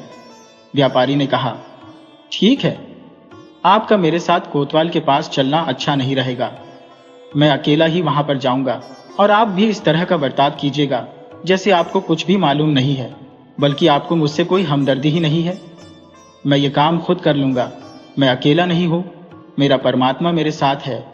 ये कहकर व्यापारी सीधा कोतवाल के पास जा पहुंचा। उन्हें अपना सारा हाल बताया। कोतवाल को जब यह पता चला कि व्यापारी के पास कोई गवाह नहीं है तो वह बोला, बड़े दुख की बात है, आपने बहुत बड़ी गलती की कि बिना किसी गवाह की मौजूदगी में अपनी सारी दौलत एक ऐसे आदमी को सौंप दी जिसे आप पूरी तरह से जानते भी नहीं थे। बेशक वह पैसे वाला है, इज्जतदार है, तो भी है तो एक इंसान ही, और लालच एक ऐसी बला है जो बड़ों बड़ों को अपने काबू में कर लेता है। खैर, कोई बात नहीं, आप ये बताइए कि वह संदूक कैसा है, किस तरह का दिखता है, उसके अंदर रखे हुए हीरों की संख्या कितनी है। जो कुछ भी उस संदूक में ऐसा हो जिसको चौधरी साहब न जानते हो और सिर्फ आप ही जानते हो, यानी कोई ऐसी खास निशानी जिसकी वजह से वह संदूक आपका साबित हो सके। तब उस व्यापारी ने अपनी जेब में हाथ डालकर चाबियों का एक गुच्छा निकाला और फिर उसमें से एक चांदी की चाबी दिखाकर बोला, उस संदूक की चाबी मेरे पास है। कोतवाल ने कहा, अच्छा, यह तो एक बहुत बड़ा सबूत है। शहर का कोतवाल बहुत ही ईमानदार और असूलों का पक्का आदमी था। उसकी अक्लमंदी की धाक पूरे नगर में जमी हुई थी। वह कहने लगा, मैं आपके साथ न्याय जरूर करूंगा। ये चाबी तो आपके पास है ही, ये सबूत ही काफी है। चौधरी साहब को हाजिर होने के लिए संदेशा भेजा गया। चौधरी रोशनलाल को यह विश्वास ही नहीं था कि वह व्यापारी शहर के कोतवाल तक पहुंच जाएगा। वे तो समझे थे कि वह एक परदेसी है, लाचार और मजबूर होकर रोता पीटता अपने घर वापस चला जाएगा और फिर संदूक पर उनका कब्जा हो जाएगा। मगर वह क्या करते? अब कोतवाल का बुलावा आ गया तो जाना ही पड़ेगा। अपनी मर्जी से न जाते तो सिपाही पकड़कर ले जाते, इसलिए वह बड़ी शान से कोतवाली पहुंचे। वहां पर वह व्यापारी बैठा हुआ था। उसे देखकर चौधरी साहब दिल ही दिल में कुछ डर गए, मगर उन्होंने अपने चेहरे पर यह जाहिर नहीं होने दिया। कोतवाल ने पूछा, चौधरी साहब, इस व्यापारी ने अपने हीरो का संदूक आपके पास रखवाया था और वह आपने इन्हें वापस क्यों नहीं किया? हैरान होते हुए चौधरी का मुंह खुला रह गया और आंखें फैल गईं। उसने कड़क आवाज में कहा, साहब, कैसा संदूक? किसका संदूक? मैं कुछ समझा नहीं। कोतवाल ने कहा, ज्यादा गुस्सा मत कीजिए, मैंने आपसे जो पूछा है आराम से सोच समझकर उसका जवाब दीजिए। चौधरी रोशनलाल उस व्यापारी को घूरने लगे और फिर कोतवाल से बोले, जी हुजूर, पूछिए, आप क्या पूछना चाहते हैं? कोतवाल ने उस व्यापारी की तरफ इशारा करते हुए पूछा, आप इन्हें जानते हैं? रोशनलाल ने कहा, हाँ, ये मेरे यहाँ पर मेहमान बनकर आए थे और मैंने इन्हें अपने अतिथि गृह में रुकवाया था। मुझसे जितनी भी हो सकती थी मैंने इनकी खातिरदारी की। यहाँ तक कि यह हमारे नगर में व्यापार करना चाहते थे, मैंने इनकी सहायता की।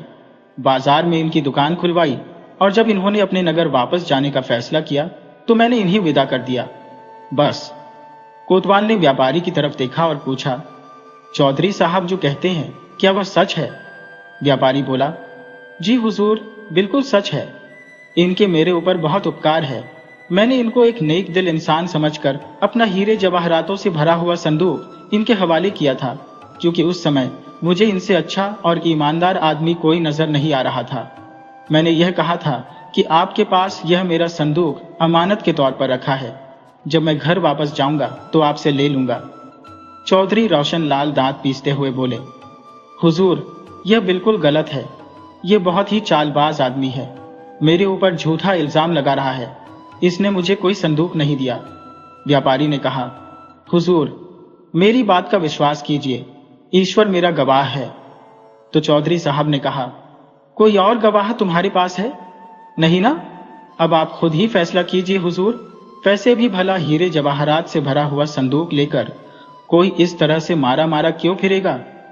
मान लीजिए इन्होंने मुझे वह संदूक दिया भी था, तो इन्हें चाहिए था कि किसी गवाह के सामने मुझे देते। भला 4 दिन की बातचीत से क्या यह मुझ पर इतना भरोसा कर सकेंगे कि यही अपना हीरो से भरा हुआ संदूक मुझे दे दें? हीरे जवाहरात ना हो गए, कोई गाजर मोली हो गया, जिसे चाहा उसे थमा दिया। ये एक बहुत ही बड़ा इल्जाम है मेरे ऊपर, और शायद यह आदमी इसलिए ऐसा कर रहा है क्योंकि यह मेरी सादगी और मेरी मेहमान नवाजी का फायदा उठाकर मुझसे कुछ हासिल करना चाहता है। कोतवाल ने सिर हिलाया और कहा, यह तो बहुत ही मुश्किल है। इस व्यापारी के पास न तो कोई गवाह है। और फिर उन्होंने व्यापारी से पूछा, क्या आपके पास कोई ऐसी निशानी है जो आपके संदूक में हो और उसे चौधरी साहब न जानते हो, सिर्फ आप जानते हो? व्यापारी ने जेब से एक चाबी निकालते हुए कहा, हुजूर, एक सबूत तो है, ये चाबी उस रईस आदमी ने मुझे दी थी जिन्होंने यह संदूक मुझे दिया था। वह संदूक इसी चाबी से खुल सकता है, किसी दूसरी चाबी से नहीं खुल सकता। और दूसरी बात यह है कि उस संदूक के अंदर 2 परतें बनी हुई है।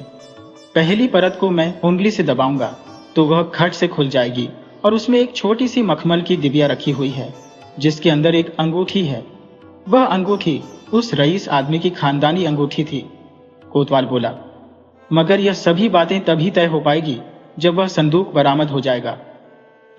चौधरी साहब ने हैरान होते हुए कहा, तो क्या अब आप मेरे घर की तलाशी लेंगे? गुस्से के मारे चौधरी साहब अपनी जगह पर खड़े हो गए और कहने लगे, आपकी इतनी हिम्मत कि आप मेरे घर की तलाशी लेंगे? कोतवाल ने रोबदार आवाज में कहा, हाँ, है हिम्मत। सही न्याय करने के लिए और अपराधी को तलाश करने के लिए अगर मुझे आपके घर की तलाशी भी लेनी पड़े तो वह भी ली जाएगी। अगर आप अपराधी नहीं हैं तो घबराने की क्या आवश्यकता है। और हाँ, अगर इस व्यापारी ने आपकी इज्जत से खिलवाड़ करने के लिए ऐसा किया है तो इसे भी बख्शा नहीं जाएगा, इसे भी कड़ी सजा मिलेगी, लेकिन इसके लिए आपके घर की तलाशी जरूरी है। चौधरी साहब बोले, लेकिन कोई गवाह तो है नहीं। कोतवाल ने अपना हाथ उठाया और कहा, अब आप कुछ मत कहिए। यह व्यापारी मुझे बहुत ही नेक दिल और शरीफ आदमी मालूम पड़ता है। अगर ऐसा न होता तो अपना कीमती संदूक बिना किसी गवाह के आपके हवाले न करता। और हम सबको चाहिए कि परदेसी की सहायता करें, वरना हमारे नगर की न्याय व्यवस्था की बदनामी हो जाएगी। बाहर के लोग यहाँ आने से डरेंगे, इसलिए चुपचाप आप तलाशी हो जाने दीजिए और इस मामले को यहीं पर खत्म कीजिए। चौधरी साहब घबरा गए, मगर क्या करते? उन्हें तो इतना मौका भी न मिल सका कि अपनी पत्नी को खबर भिजवा सकते कि वह संदूक को घर से हटा दे। कोतवाल और सिपाही उनके सिर पर जो सवार थे वह बहुत ही घबराए हुए थे। और जब वे सभी लोग चौधरी साहब की हवेली तक पहुंचे तो चौधरी साहब ने कहा कि मैं अपनी पत्नी को कह देता हूं कि वह घूंघट कर ले। लेकिन कोतवाल भी उड़ती चिड़िया के पर गिनने वालों में से था। उन्होंने चौधरी रोशनलाल को अंदर जाने नहीं दिया और एक सिपाही के हाथों यह खबर भिजवा दी कि औरतें अगर चाहें तो घूंघट कर सकती है, घर की तलाशी ली जाएगी। हवेली में जब यह खबर फैली तो खलबली सी मच गई। चौधरी साहब की पत्नी के तो होश ही उड़ गए, मगर वह क्या करती? मामला हाथ से निकल चुका था। संदूक को भला वह कहां ले जाती, किसको देती? और फिर उन्होंने संदूक अपनी ही गहनों की अलमारी में छुपा दिया।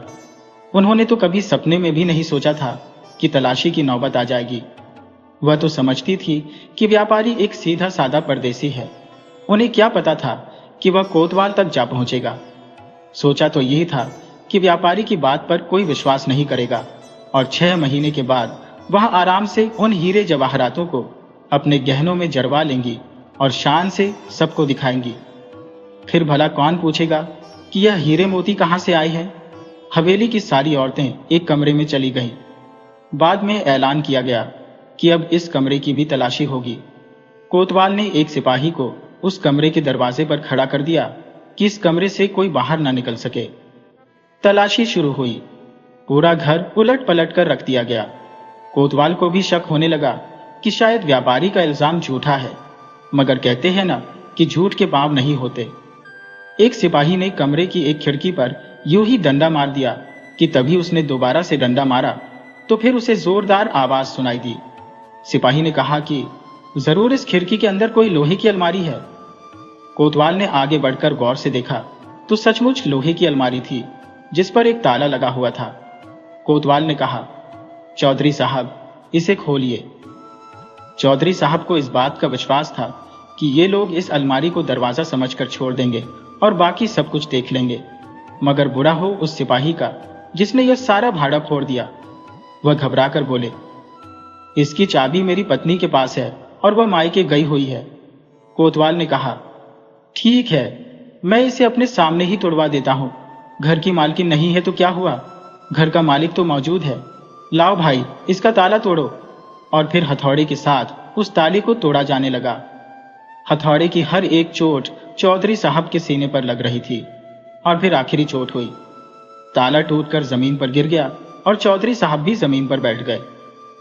कोतवाल ने मुस्कुराकर कहा, अपने आप को संभालिए चौधरी साहब, शायद इस हथौड़े की चोट को आप बर्दाश्त नहीं कर पाए।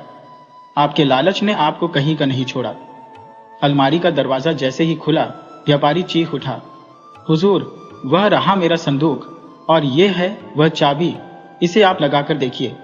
वह खूबसूरत सा संदूक बाहर निकाला गया। कोतवाल ने अपने हाथों से चांदी की चाबी लगाई और संदूक का ढक्कन खुल गया। व्यापारी बोला, मेरे पास ये कागज मौजूद है साहब, इसे सबूत मानकर आप सभी हीरे गिन लीजिए। कितने हीरे हैं, कितने मोती हैं, कितने लाल हैं। खुशी के मारे उस व्यापारी के हाथ कांप रहे थे। कोतवाल ने वह कागज लेकर पढ़ना शुरू किया और अपने हाथों से गिनती करने लगा। हिसाब बिल्कुल सही था। कोतवाल ने उस व्यापारी से कहा कि अब तुम वह निशानी भी दिखाओ जो तुमने बताई थी। और फिर उस व्यापारी ने संदूक की निचली परत पर उंगली रखी, उसे दबाया और खट से एक छोटी डिबिया बाहर आ गई। व्यापारी बोला, कोतवाल साहब, इसे खोलकर देख लीजिए, इसमें वह अंगूठी है। कोतवाल ने डिबिया खोली और उसमें सचमुच सोने की अंगूठी थी जिसमें एक हीरा जड़ा हुआ था। कोतवाल ने चौधरी साहब की तरफ देखा। चौधरी साहब, अब आप क्या कहते हैं? चौधरी साहब ने सिर झुका लिया और थके हुए अंदाज में कहा, अब मेरे पास कहने के लिए बचा ही क्या है हुजूर। कोतवाल बोला, तो आप स्वीकार करते हैं कि यह संदूक इस व्यापारी का है? हाँ हुजूर, यह इस व्यापारी का ही संदूक है। मुझे मेरी पत्नी ने बहका दिया था। अगर वह मुझे बढ़ावा न देती तो शायद मैं लालच में आकर यह हरकत न करता और मेरी इज्जत, मेरा नाम, मेरी शान इस तरह से बदनाम न होते। उनकी आंखों से आंसू बहने लगे। उनके कांपते हुए हाथ पांव देखकर व्यापारी को उन पर तरस आ गया और उसका दिल पिघल गया। उसे याद आने लगा कि किस तरह से चौधरी साहब ने उस पर कितने एहसान किए हैं। उसे खाना खिलाया, आराम करने के लिए जगह दी, दुकानें खुलवाई। व्यापारी कहने लगा, नहीं चौधरी साहब, ऐसा मत कहिए। सुबह का भूला अगर शाम को घर वापस आ जाए तो उसे भूला नहीं कहते। मुझे आपसे कोई शिकायत नहीं है। मेरा संदूक मुझे मिल गया, मेरे लिए यही काफी है। और फिर व्यापारी ने कोतवाल से कहा, हुजूर, अब इस बात को यहीं पर खत्म कर दीजिए। मैं इन्हें माफ करता हूं। मैं नहीं चाहता कि जिस शहर में यह सिर उठाकर चलते थे अब सिर झुकाकर चलें। यह कहकर व्यापारी ने अपना संदूक लिया और अपने शहर की तरफ रवाना हो गया। और चौधरी साहब ने सच्चे दिल से उनसे माफी मांग ली और यह वादा किया कि अब दोबारा कभी भी वह लालच नहीं करेंगे। दोस्तों, ये कहानी हमें बताती है कि लालच की कोई सीमा नहीं होती और यह इंसान की सबसे बड़ी दुश्मन है। यह व्यक्ति की अच्छी आदतें और ईमानदारी भी छीन लेती है, मगर अंत में सच्चाई की जीत जरूर होती है। मुझे पूरी उम्मीद है कि आपको यह कहानी पसंद आई होगी।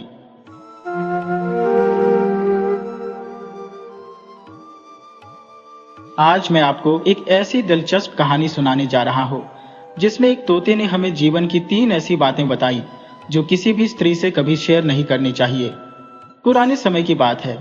किसी घने जंगल में एक तोता और एक तोती बड़े प्यार से रहते थे। उनका प्रेम ऐसा था कि एक पल भी एक दूसरे के बिना नहीं रह पाते थे।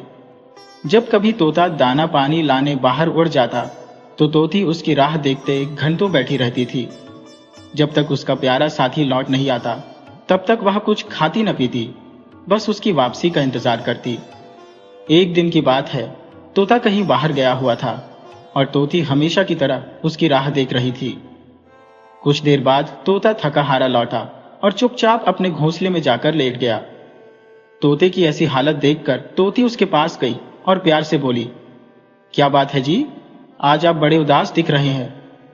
तोते ने तोती से कहा, कोई खास बात नहीं है भाग्यवान। पर तोती ने जिद पकड़ ली कि वह उससे कुछ छिपा रहा है। बार बार तोती के जिद करने पर तोता बोला, तुम मुझसे यह सब क्यों जानना चाहती हो? इससे पहले मैं तुम्हें एक कहानी सुनाता हूँ। उस कहानी को तुम ठीक से सुनना और जैसा तुम्हें सही लगे वैसा ही करना। तोते ने अपनी कहानी सुनानी शुरू की और तोती भी पूरे मन से उसकी बात सुनने लगी। तोते ने कहानी सुनानी शुरू की। किसी राज्य में एक राजा और रानी रहते थे। उनके राज्य में हर तरह की सुख सुविधा थी। घोड़े, दास दासियां, ढेरों धन दौलत, सब कुछ उनके पास था। अगर कुछ कमी थी तो वह थी संतान। इसी बात से राजा और रानी दोनों बहुत परेशान रहते थे। उन्होंने संतान के लिए तरह तरह के पूजा पाठ किए, मंत्र जाप किए, दान पुण्य किए, लेकिन कोई फायदा नहीं हुआ। राजा और रानी दोनों अब बुढ़ापे की ओर बढ़ रहे थे। बुढ़ापा आते ही वे गहरी सोच में पड़ गए कि उनके इतने बड़े राज्य का क्या होगा, कौन उनका वारिस बनेगा, प्रजा की जिम्मेदारी कौन संभालेगा। राजा और रानी दिन रात इसी चिंता में घुलते रहते थे। उन्हें खाने पीने की भी सुध नहीं रहती थी। एक सुबह राजा के दरबार में एक साधु आया। दासी ने रानी को यह खबर दी। रानी ने दासी से कहा, यह मेरा आखिरी दान है, इसके बाद मैं अपने हाथों से कोई दान धर्म नहीं करूंगी। रानी चावल से भरा छाछ हाथ में लेकर बाहर आई और साधु की झोली में भिक्षा डालने लगी। साधु की नजर रानी के उदास चेहरे पर पड़ी। साधु ने पूछा, रानी साहिबा, क्या बात है, आप इतनी उदास क्यों हैं? तब रानी ने साधु को अपनी सारी परेशानी बताई और रोने लगी। साधु कुछ पल के लिए गंभीर हो गए और बोले, चिंता मत करो रानी, तुम्हारी संतान की इच्छा जरूर पूरी होगी। तुम्हारी कोख से एक पुत्र जन्म लेगा, लेकिन वह सिर्फ 14 साल तक ही तुम लोगों के साथ रह पाएगा। उसके बाद वह इस मृत्यु लोक में नहीं रह पाएगा। इससे ज्यादा मैं तुम्हें कुछ नहीं दे सकता। अपनी बात खत्म करते ही उन्होंने अपनी झोली में हाथ डाला और थोड़ी सी भभूत निकालकर रानी को दी और कहा, तुम और राजा दोनों इसे बांटकर खा लेना, तुम्हें जल्दी पुत्र की प्राप्ति होगी। इतना कहकर साधु अपने रास्ते चले गए। उनके जाने के बाद रानी सोचने लगी, 14 साल भी बहुत है। 14 साल ही सही, कम से कम उतने समय के लिए तो हमें पुत्र मिलेगा, यही काफी है। कम से कम बांझ होने का कलंक तो नहीं सहना पड़ेगा। उतने साल तक तो मैं उसे जी जान से बड़ा करूंगी, उसे ढेर सारा प्यार दुलार दूंगी, उसकी हर इच्छा पूरी करूंगी। उस रात अपना सारा राजकाज खत्म करके राजा जब रानी के महल में गए तो रानी ने राजा को सारी बात बताई और साधु की दी हुई बभूत राजा को दिखाते हुए बोली, महाराज, साधु महाराज ने यह बभूत हम दोनों को खाने के लिए कहा है। राजा बोले, रानी, इतना दान धर्म किया, जब तब किया, कोई फल नहीं मिला, अब इस बभूत से हमें संतान मिलेगी क्या? इस पर रानी बोली, महाराज, जब इतना सब कुछ किया है तो अब यह भी सही, उस साधु के क्रोध को क्यों बुलावा दें। राजा को अब किसी पर विश्वास नहीं था, लेकिन अपनी पत्नी को दुख न पहुंचे इसलिए वह मान गए। राजा और रानी दोनों नहाते धोते हैं, फिर अपने भगवान का नाम लेते हैं, अपने पुरखों को याद करते हैं और उस साधु महाराज का नाम लेकर वह भभूत बांटकर दोनों खा लेते हैं। उसके बाद दोनों निश्चिंत होकर सो जाते हैं। कुछ दिन ऐसे ही गुजर जाते हैं और साधु के कहे अनुसार रानी गर्भवती हो जाती है। इस पर राजा और रानी दोनों की खुशी का ठिकाना नहीं रहा। राजा रानी से बोला, महारानी, सचमुच साधु महाराज की कृपा हो गई। 9 महीने, 9 दिन और 9 घंटे पूरे होकर रानी ने एक सुंदर गोरे चिट्टे पुत्र को जन्म दिया। राजा ने बड़े धूमधाम से पुत्र का नामकरण संस्कार किया। पूरे राज्य में 8 दिन तक भंडारे और उत्सव मनाए गए। अब पुत्र की कुंडली देखने के लिए राज्य के सबसे विद्वान पंडित जी को बुलाया गया। कुंडली देखकर पंडित जी बड़े चिंतित हो गए और कहने लगे, महाराज, हमारा राजकुमार सिर्फ 14 साल तक ही आपके पास रहेगा। राजा को इस बात की खबर थी और रानी को भी साधु महाराज की बात याद थी। दोनों चुप रह गए। उसके बाद राजा और रानी बड़े लाड़ प्यार से अपने बेटे की परवरिश करते हैं, उसकी हर ख्वाहिश पूरी करते हैं। थोड़े समय के लिए ही सही, भगवान ने संतान की उनकी मुराद पूरी कर दी थी, इसे वे अपना समाधान मानते हैं। राजपुत्र दिन ब दिन बड़ा होता गया। जब वह 7 साल का हो गया तो राजा ने एक अच्छे गुरु को नियुक्त करके उसे पढ़ाई लिखाई, राजशास्त्र, शस्त्र विद्या, घुड़सवारी इत्यादि 12 विद्याओं का ज्ञान दिया। जब वह सब शास्त्र विद्या में माहिर हो गया और 12 साल का हो गया, तब राजा ने एक अच्छी सी राजकुमारी खोजकर राजकुमार का विवाह कर दिया। 2 और साल बीत गए। अब राजकुमार 14 साल का हो गया। एक दिन राजकुमार राजा से बोला, पिताजी, मैं अपना सारा राज्य घूमकर देखना चाहता हूँ। आज तक मैंने सिर्फ इस रजवाड़े के अलावा कुछ नहीं देखा। बेटे की बात सुनकर राजा चिंतित हो गए, क्योंकि पुत्र का 14वां साल शुरू हो चुका था। अब कोई अनहोनी होने का समय नजदीक आ चुका था, लेकिन राजा ये सब बातें पुत्र को बता नहीं सकता था। उन्होंने चेहरे पर खुशी लाकर बेटे से कहा, हाँ हाँ राजकुमार, जरूर जाओ। तुम्हें अपना सारा राज्य घूम कर देखना चाहिए।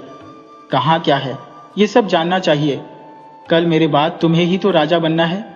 बस एक बात का ध्यान रखना, तुम जहां जा रहे हो, क्या कर रहे हो, ये बात अपनी पत्नी को नहीं बताना।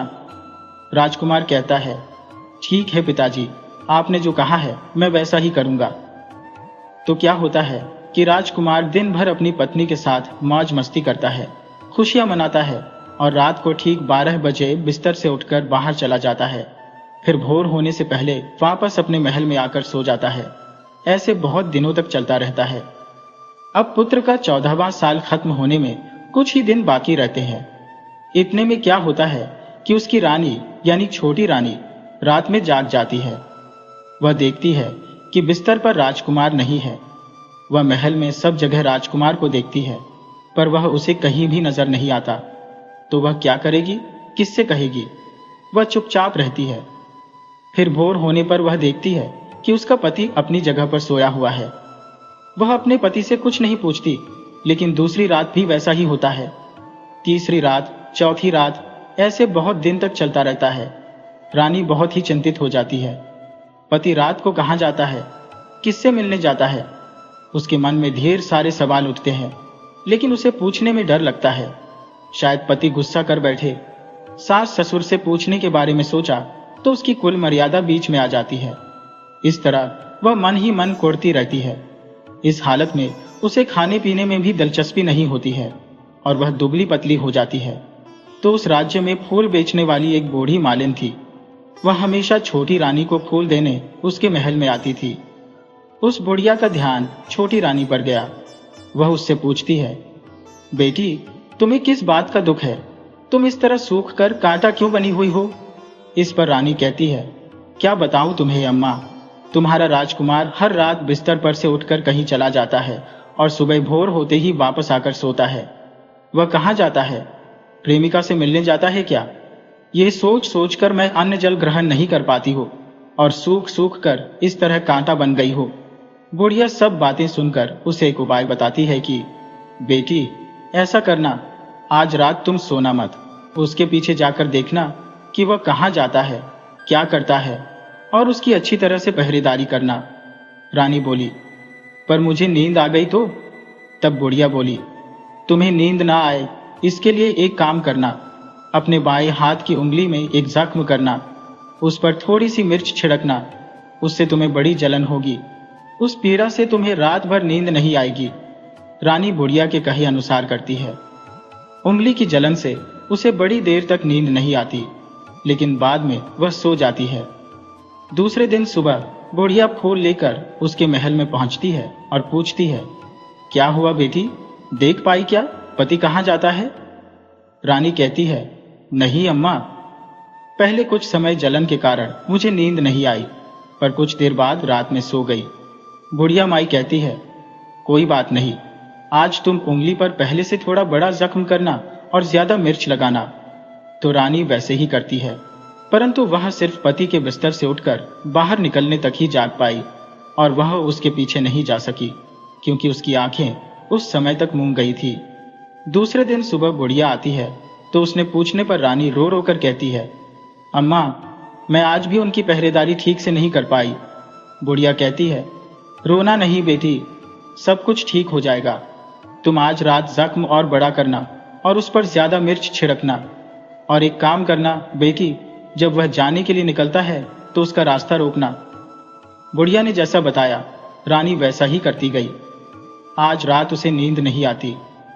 पति रात 12 बजे बिस्तर से उठकर जब महल से निकलने के लिए चलने लगता है तो बुढ़िया ने जैसे बताया रानी वैसे ही करती है और दौड़कर जाकर पति का रास्ता रोकती है और कहती है, कहाँ जा रहे हो आप, किससे मिलने जा रहे हो, मुझे भी बताओ। राजकुमार उसे समझाने की बहुत कोशिश करता है कि देखो रानी, अगर मैंने तुम्हें यह बताया तो मैं तुम्हें दोबारा नहीं मिल पाऊंगा। रानी कहती है, कोई बात नहीं, न मिल पाओ, लेकिन आप रात के समय कहाँ जाते हो, ये मुझे पहले बता दीजिए। अब राजकुमार निरुत्तर हो जाता है। पत्नी की जिद के आगे उसकी एक नहीं चलती। ठीक उसी समय उसका 14वां साल खत्म होकर 15वां साल लगने वाला था। जो होता है वह हो जाने दो, वह सोचता है और कुछ चावल मंत्रों से सिद्ध करके अपनी पत्नी को देकर कहता है, इन चावलों के दानों को दोनों मुट्ठी हाथों की मुट्ठी में पकड़ना। पहले दाएं हाथ में पकड़े चावल मेरे ऊपर फेंकना, मैं कौन हूं तुम्हें पता चल जाएगा। बाद में बाएं हाथ में पकड़े चावल मेरे ऊपर फेंकना, मैं जैसा था तुम्हें मिल जाऊंगा। लेकिन यदि तुम बाएं हाथ में चावल मेरे ऊपर फेंकना भूल गई तो मैं तुम्हें कभी नहीं मिल पाऊंगा। रानी बोली, नहीं भूलूंगी। रानी बड़े आत्मविश्वास के साथ कहकर दाएं हाथ में पकड़े चावल अपने पति के ऊपर फेंक देती है। तो राजकुमार एकदम से एक विशाल घोड़ा बन जाता है और एक उम्दा सफेद गर्दन पर लंबी अयाल देखते ही देखते वह तेजी से दौड़ने लगता है। रानी उस घोड़े को एकदम भौचक्की होकर देखने लगती है और पति ने बाएं हाथ के चावल फेंकने की जो बात कही थी वह रानी भूल जाती है। उसकी आंखों के सामने घोड़ा महल से बाहर निकलकर चला जाता है। घोड़ा जो महल से बाहर जाता है तो वह वापस नहीं आता। अब रानी को बड़ा पछतावा होता है। वह स्वयं को कोसने लगती है, लेकिन अब उसका कोई फायदा नहीं होने वाला था। राजकुमार अब वापस नहीं आने वाला था। सुबह होते ही महाराज महारानी को सब बात पता चलती है तो उन्हें बहुत दुख होता है। वे बिस्तर पकड़ लेते हैं और राह देखते हैं कि एक न एक दिन उनका बेटा वापस आ जाएगा। इस तरह धीरे धीरे 1 महीना गुजरता है, फिर 2 महीने गुजरते हैं, 3 महीने गुजरते हैं। ऐसे करके धीरे धीरे 6 महीने पूरे हो जाते हैं, लेकिन राजकुमार का कोई अता पता नहीं लगता। प्रधान राजपुत्र को ढूंढने के लिए राज्य के गांव गांव में सिपाही भेजता है, लेकिन उन्हें कोई सफलता नहीं मिलती। इधर रानी अपनी हट के कारण पति गायब हो गया, यह सोचकर स्वयं को मन ही मन कोसती है और प्रण लेती है कि कुछ भी करके वह अपने पति को ढूंढकर लाएगी और उसे वापस घर लेकर आएगी। एक दिन सुबह उठकर सास ससुर के महल में जाती है और कहती है कि वह अपने पति की खोज में जा रही है। महाराज महारानी को और क्या चाहिए था, कुछ भी करके उनका बेटा उन्हें वापस मिलना चाहिए था। वे बहू को जाने की अनुमति देकर कहने लगे, बेटी तुम्हें जो चाहे वह करो, जहां जाना वहां जाओ, लेकिन हमारे बेटे को वापस लाओ, भगवान तुम्हें कामयाबी दे। अब रानी क्या करती है, अपना शाही भेष बदलकर एक सेठानी बन जाती है। कुछ दास दासियों को और कुछ नौकरों को साथ में ले लिया था, कुछ सामान हाथ में लिया और राज्य की सीमा पर जाकर वहां एक भोजनालय खोल लिया था। वहां आने वाले सब यात्रियों को वह खाना मुफ्त में देने लगी। बस एक शर्त रखी थी कि खाने वाले को उसकी देखी कोई भी अजीब चीज उसकी मालकिन को यानी रानी को बतानी पड़ेगी। तो यहाँ आने वाला हर नागरिक अपनी तरफ से मैंने यह देखा, मैंने वह देखा कहकर वहां से मुफ्त खाना खाकर जाता था। परंतु रानी को जो बात चाहिए थी वह अब तक नहीं मिली थी। ऐसे ही कुछ दिन और बीत गए तो इधर क्या होता है कि रानी के महल में खोल लेकर जाने वाली बुढ़िया का एक बेटा और बहू थे। उसका एक छोटा बेटा था, यानी बुढ़िया का एक पोता था। तो बेटा और बहू सुबह काम के लिए निकल जाते थे और पोते को संभालने की जिम्मेदारी उस बुढ़िया पर रहती थी। बुढ़िया दिन भर पोते को संभालती थी। एक दिन होता है क्या कि बुढ़िया को पान खाने की आदत थी, तो पान लगाने के लिए चूना चाहिए था। वह उसे तैयार करने के लिए सीपियां लेकर आई और उन सीपियों को भूनने के लिए गोबर के कंडे चाहिए थे। कंडे इकट्ठा करने के लिए वह बांस की टोकरी लेकर चरवाहे के मैदान में गई। वहां बहुत सारे कंडे थे। उन्हें जमा करते करते उसे घर आने में अंधेरा हो गया। इस ओर शाम होते ही काम से वापस बेटा बहू घर पहुंचे तो देखा बच्चा घर पर अकेला है और रो रहा है। वे दोनों पति पत्नी गुस्से में लाल पीले हो गए। इतने में बुढ़िया घर आ पहुंची और बेटे ने पूछा, पोते को घर में अकेला छोड़कर माँ तुम कहाँ गई थी? बुढ़िया बताने लगी कि वह गोबर के कंडे इकट्ठे करने गई थी। इस पर बेटा बोला, दोबारा बच्चे को अकेला छोड़कर यदि कहीं गई तो मैं तुम्हें बहुत पीटूंगा। बुढ़िया कहने लगी, नहीं बेटा, फिर कभी ऐसा नहीं करूंगी। लेकिन दूसरे ही दिन बुढ़िया यह बात भूल गई। फिर चरवाहे के मैदान पर कंडे इकट्ठा करने चली गई। शाम को जब बेटा बहू काम से लौटे तो देखते हैं बच्चा घर पर अकेला है और रो रहा है।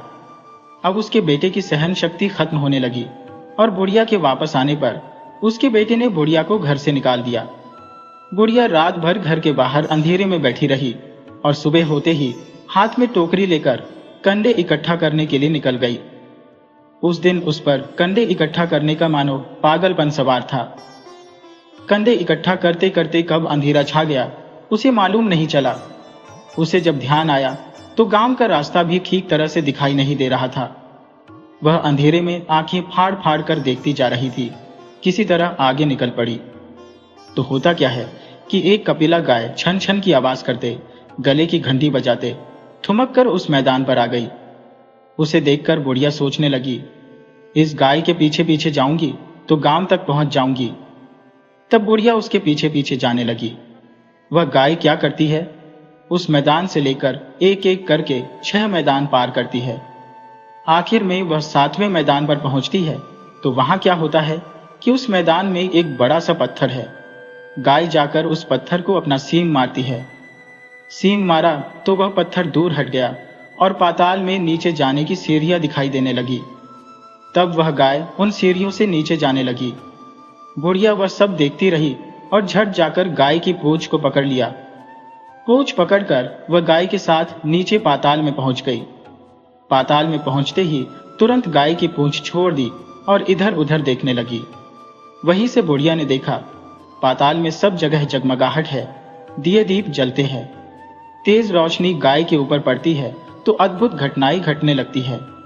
गाय के नीचे जाते ही उसके गले में अपने आप सांकल पड़ गई और छम छम करके कोई अदृश्य रूप से गाय का दूध दोहने लगा। लेकिन जो भी कोई वह कर रहा था वह मात्र दिखाई नहीं दे रहा था। बुढ़िया बहुत घबरा गई, कहाँ आकर फंस गई। वह सोचने लगी और यहां वहां छिपने के लिए जगह ढूंढने लगी, लेकिन उसे कहीं भी जगह नहीं मिली। हर जगह उजाला ही उजाला था। तो वह एक कोने में खड़ी रह गई और सामने जो हो रहा था उसे चुपचाप देखने लगी।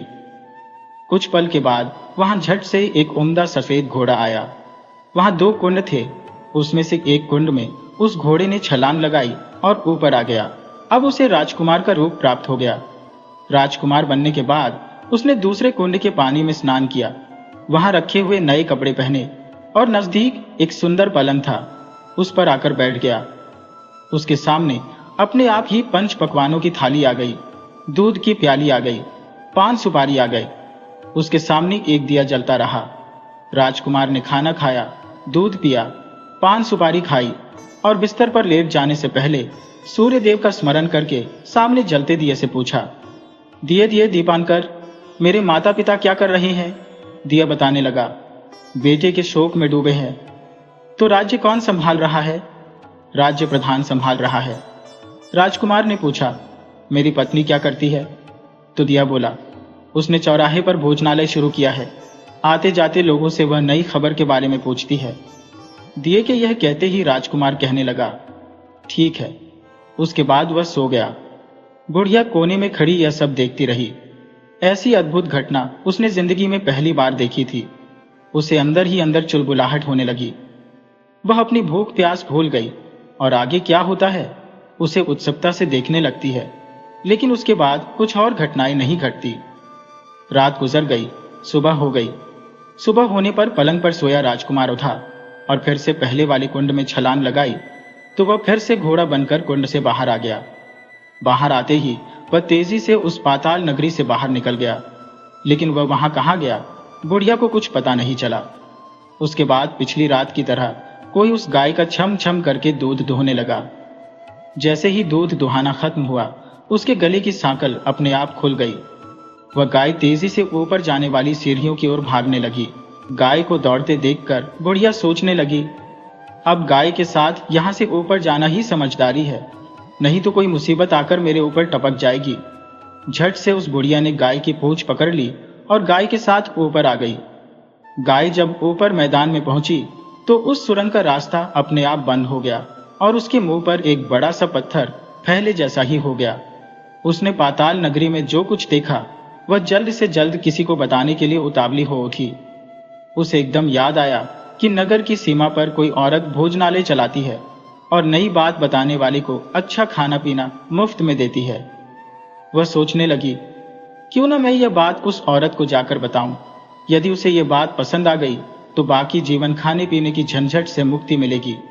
बुढ़िया ने मन में तय किया और तुरंत उस भोजनालय के द्वार पर टंगे नगाड़े के सामने खड़ी हो गई और जोर जोर से नगाड़ा बजाना शुरू कर दिया। नगाड़े का इस तरह शोर सुनकर मालकिन यानी छोटी रानी मन में प्रसन्न हो जाती है। शायद कोई बड़ी बात लेकर यहां आया है। रानी सिपाहियों को आदेश देती है, जाइए और जो कोई आया है उसकी अच्छी खातिरदारी कीजिए। आदेश पाते ही सिपाही नीचे दौड़ गए तो एक बुढ़िया नगाड़ा बजा रही थी। उन्होंने पूछा, क्यों रे बुढ़िया, क्या हुआ, क्यों नगाड़ा बजा रही हो? बुढ़िया बोली, कुछ नहीं बेटा, यहाँ खाना पीना मिलता है ना, इसलिए आई हूं। खाना पीना मिलेगा, सिपाही बोला, लेकिन तुझे कोई नई बात बतानी पड़ेगी। बुढ़िया बोली, हाँ हाँ बताऊंगी, एक बात मालूम है मुझे। इस पर सिपाही उसे अंदर लेकर आए और उसको मालकिन का आदेश था कि जो कोई बूढ़ा बुजुर्ग आए उनके साथ अच्छी तरह से पेश आना, उनका अच्छा आदर सत्कार करना। तो सिपाही ने इस बुढ़िया का भरपूर आदर सत्कार किया और बड़ी सी थाली भरकर व्यंजन परोसे। बुढ़िया कई दिनों से भूखी थी तो वह खाने पर टूट पड़ी। खाना खाने के बाद सिपाही ने उसे नई साड़ी पहनने को दी। उसके बाद उसे लेकर रानी के पास आए। रानी ने बुढ़िया को तुरंत पहचान लिया। बुढ़िया ने भी रानी को पहचान लिया। बुढ़िया बोली, बेटी तुम? और रानी बोली, अम्मा तुम? बड़ी देर तक दोनों आपस में बातें करती रही। आखिर रानी बुढ़िया से कहने लगी, अम्मा अब बताओ तुमने क्या नई बात देखी है? नई बात? बुढ़िया कहने लगी, मैंने कोई नई बात नहीं देखी। वह तो मेरे पास तुम्हें खाने के पैसे नहीं थे, इसलिए मैंने झूठ बोला और नगाड़ा बजाया। रानी ने कहा, अम्मा घबराना नहीं, मैं किसी को तुम्हारा नाम नहीं बताऊंगी। फिर बुढ़िया कहने लगी, मैंने क्या देखा, कब देखा, करके आनाकानी करने लगी। इस पर रानी ने उससे कहा, देखो अम्मा, यदि तुमने मुझे वह नई बात नहीं बताई तो जिंदगी भर मैं तुम्हारी देखभाल करूंगी, तुम्हें रानी माता की तरह रखूंगी। अब बुढ़िया बताने को तैयार हो गई। उसने जो कुछ उस चारागाह वाले मैदान पर देखा था वह सब कुछ रानी को बता दिया। बुढ़िया की बातें सुनकर रानी को यकीन हो गया कि वह राजकुमार उसी का पति है। वह तुरंत बुढ़िया से कहने लगी, अम्मा मुझे उस जगह पर ले चलो। बुढ़िया बोली, नहीं बेटी, वह पाताल राज्य है, वहां सांप है। यदि किसी ने तुम्हें देख लिया तो तुम्हारी जान खतरे में पड़ सकती है। लेकिन रानी उसकी एक भी नहीं सुनती है और उसे उस जगह ले जाने के लिए हट करने लगती है। आखिर में बुढ़िया उसका कहना मान लेती है और कहने लगी, ठीक है, मैं तुम्हें वहां लेकर चलती हूं, पर आज नहीं, कल। वहां जाना है तो शाम को ही जाना होगा। तो दूसरे दिन दोपहर के समय रानी बुढ़िया के साथ उस मैदान पर आ गई और एक जगह छुपकर गाय के आने की राह देखने लगी। दिन ढलते ही अंधेरा गिरने लगा था। गाय हमेशा की तरह वहां आ गई और मैदान के उस कोने में जाकर उसने पत्थर पर सींग मारा तो झट से पत्थर हटकर वहां सुरंग के रास्ते जाने का रास्ता खुल गया।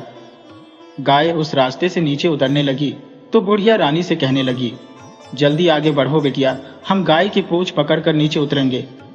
दोनों गाय की पूंछ पकड़कर नीचे उतर गई। बुढ़िया पहले जिस कोने में छिपी थी उस कोने में छिप गई।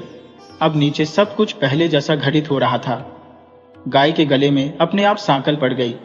कोई अदृश्य रूप से उसका दूध दूहने लगा। एक सफेद उम्दा घोड़े ने आकर एक कुंड में छलांग लगाई तो वह राजकुमार के रूप में ऊपर आया। वह राजपुत्र दूसरे कुंड में नहाने लगा। बाद में उसके सामने खाने की थाली आ गई, दूध की प्याली आ गई, पान का बीड़ा आ गया। राजकुमार सब ग्रहण करके सोने के लिए पलंग पर गया तो सोने से पहले सूर्य देव का स्मरण करके वह दिए से पूछने लगा, दिए दिए दीपांकर, मेरे माता पिता क्या कर रही हैं? तो दिया सब कुछ जवाब नहीं देता, बल्कि वह बुझने लगता है। तब राजपुत्र को कुछ अनहोनी का संदेह होता है।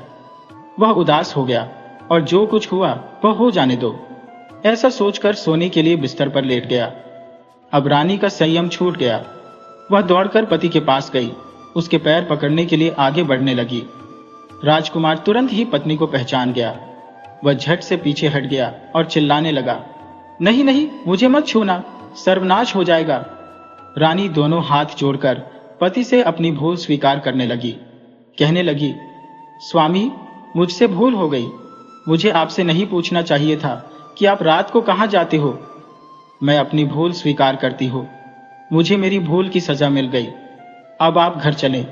आपके वियोग में आपके माता पिता ने बिस्तर पकड़ लिया है। आपकी प्रजा भी बहुत दुखी है। इस पर राजकुमार कहने लगा, वही तो, एक बार तुम गलती कर बैठी, अब दोबारा मत करना, नहीं तो अब मैं तुम्हें जो देख रहा हूं वह भी नहीं देखूंगा।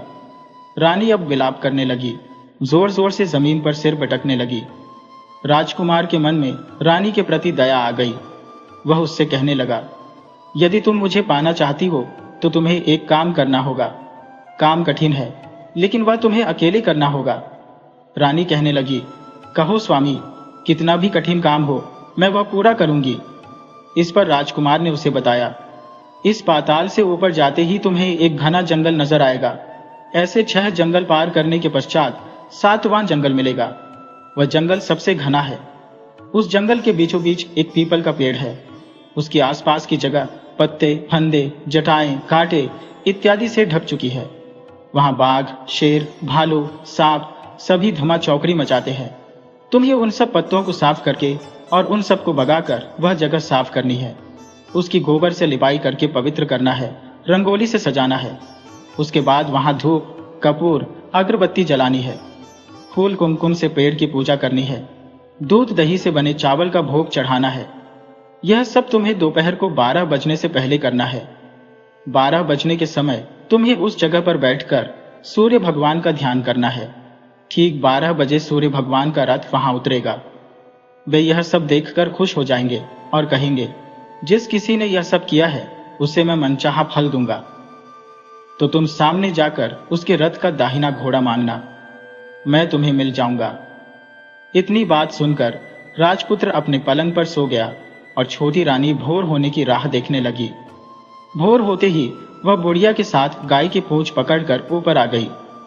ऊपर आने के बाद वह बुढ़िया से कहने लगी, अम्मा, अब मैं अकेले ही आगे जाऊंगी, तुम भोजनालय वापस जाओ। वह जंगल में जाकर राजकुमार की बताई जगह ढूंढने लगी और स्वयं आरी से वह जगह साफ कर दी। बाद में राजकुमार ने जैसा बताया वैसे ही लिपाई पुताई करके वापस आ गई। दूसरे दिन भोर होने से पहले उठी और जंगल में उस जगह पहुंची। वहां जाकर इत्र गुलाब का पानी छिड़क कर वह जगह सुगंधित की। धूप अगरबत्ती जलाकर उसे पवित्र किया और पूजा की सब सामग्री वहां तैयार रखकर सूर्य भगवान का ध्यान करने बैठ गई। जैसा कि पति ने बताया था, दोपहर को ठीक 12 बजे सूर्य भगवान का रथ उस पीपल के पेड़ पर आकर रुका। सूर्य भगवान ने जब रथ से नीचे देखा तो सुगंधित वातावरण देखकर वे बहुत प्रसन्न हो गए और फिर बोले, जिस किसी ने यह काम किया है वह यहाँ आकर आज मुझसे कुछ भी मांगे, मैं उसे दे दूंगा। रानी ने जब यह शब्द सुने तो बिना समय गंवाए दौड़कर उनके सामने आ गई और उनको साष्टांग नमस्कार करके बोली, भगवान, वह मैं ही हूं, मैंने यह जगह साफ की है। तो सूर्य भगवान बोले, अच्छा, तो तुम्हें जो चाहिए वह मांगो। तब रानी कहती है, भगवान, मुझे आपके रथ का दाहिना घोड़ा चाहिए। सूर्य भगवान बोले, नहीं नहीं, मैं यह तुम्हें नहीं दे सकता। तुम कुछ और भी मांगो, वह दे सकता हो, लेकिन यह घोड़ा नहीं दे सकता। मेरे रथ के 12 घोड़े हैं, तुम चाहो तो कोई और घोड़ा मांग लो, लेकिन यह दाहिना घोड़ा नहीं, वह मैं तुम्हें नहीं दे सकता। छोटी रानी ने एक नहीं सुनी। वह सूर्य देव से एक ही बात कह रही थी, वही दाहिना घोड़ा दे दीजिए, नहीं तो मैं आपके पैरों में गिरकर अपनी जान दे दूंगी। अब सूर्य देव धर्म संकट में पड़ गए। उन्होंने वचन दे दिया था, अब वे अपने वचन से पलट भी नहीं सकते थे। ठीक है, सूर्यदेव बोले, दे दिया तुम्हें घोड़ा। सूर्यदेव ने कहा और फिर एक बात और कही, देखो, मैंने तुम्हें घोड़ा तो दिया है, लेकिन वह तुम्हें यहां नहीं मिलेगा, तुम्हें उसे पाताल में जाकर लाना होगा। रानी बोली, पाताल में? तो क्या भगवान, मैं उन्हें पाने के लिए कहीं भी जा सकती हूँ। रानी को वचन देकर सूर्यदेव अपने मार्ग पर चले गए और इधर रानी जंगल से अपने पति को लेने के लिए पाताल जाने की तैयारी करने लगी। अब रानी अपने भोजनालय में आ गई। फिर वह बुढ़िया को लेकर उस मैदान पर आ गई। जल्दी शाम हो गई।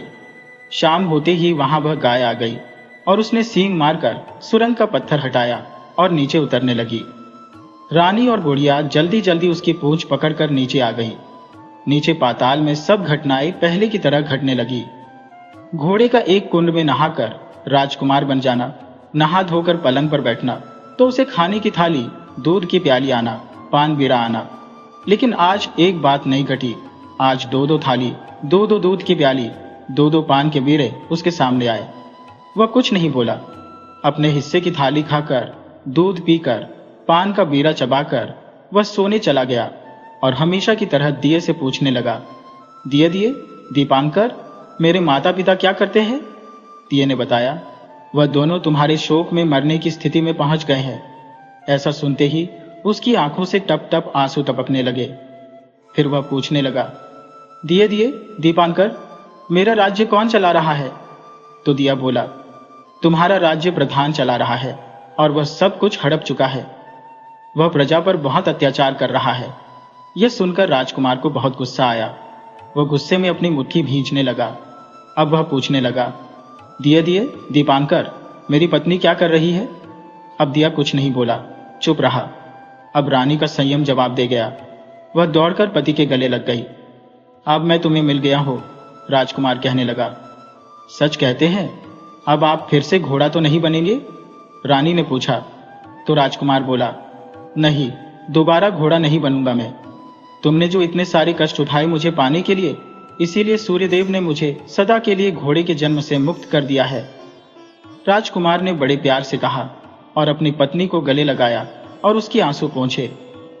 कुछ देर बाद भोर हो गई तो गाय की सांकल टूटकर वह ऊपर भूलोक जाने लगी। रानी, राजकुमार और बुढ़िया उसकी पूंछ पकड़कर ऊपर आ गए। ऊपर आने पर वे सीधे भोजनालय में पहुंचे। वहां का सब सामान लोगों में बांट दिया और उसको ताला लगाकर अपने राज्य को लौट गए। राजा का पुत्र वापस आ गया और उसके तेवर देखकर प्रधान घबरा गया।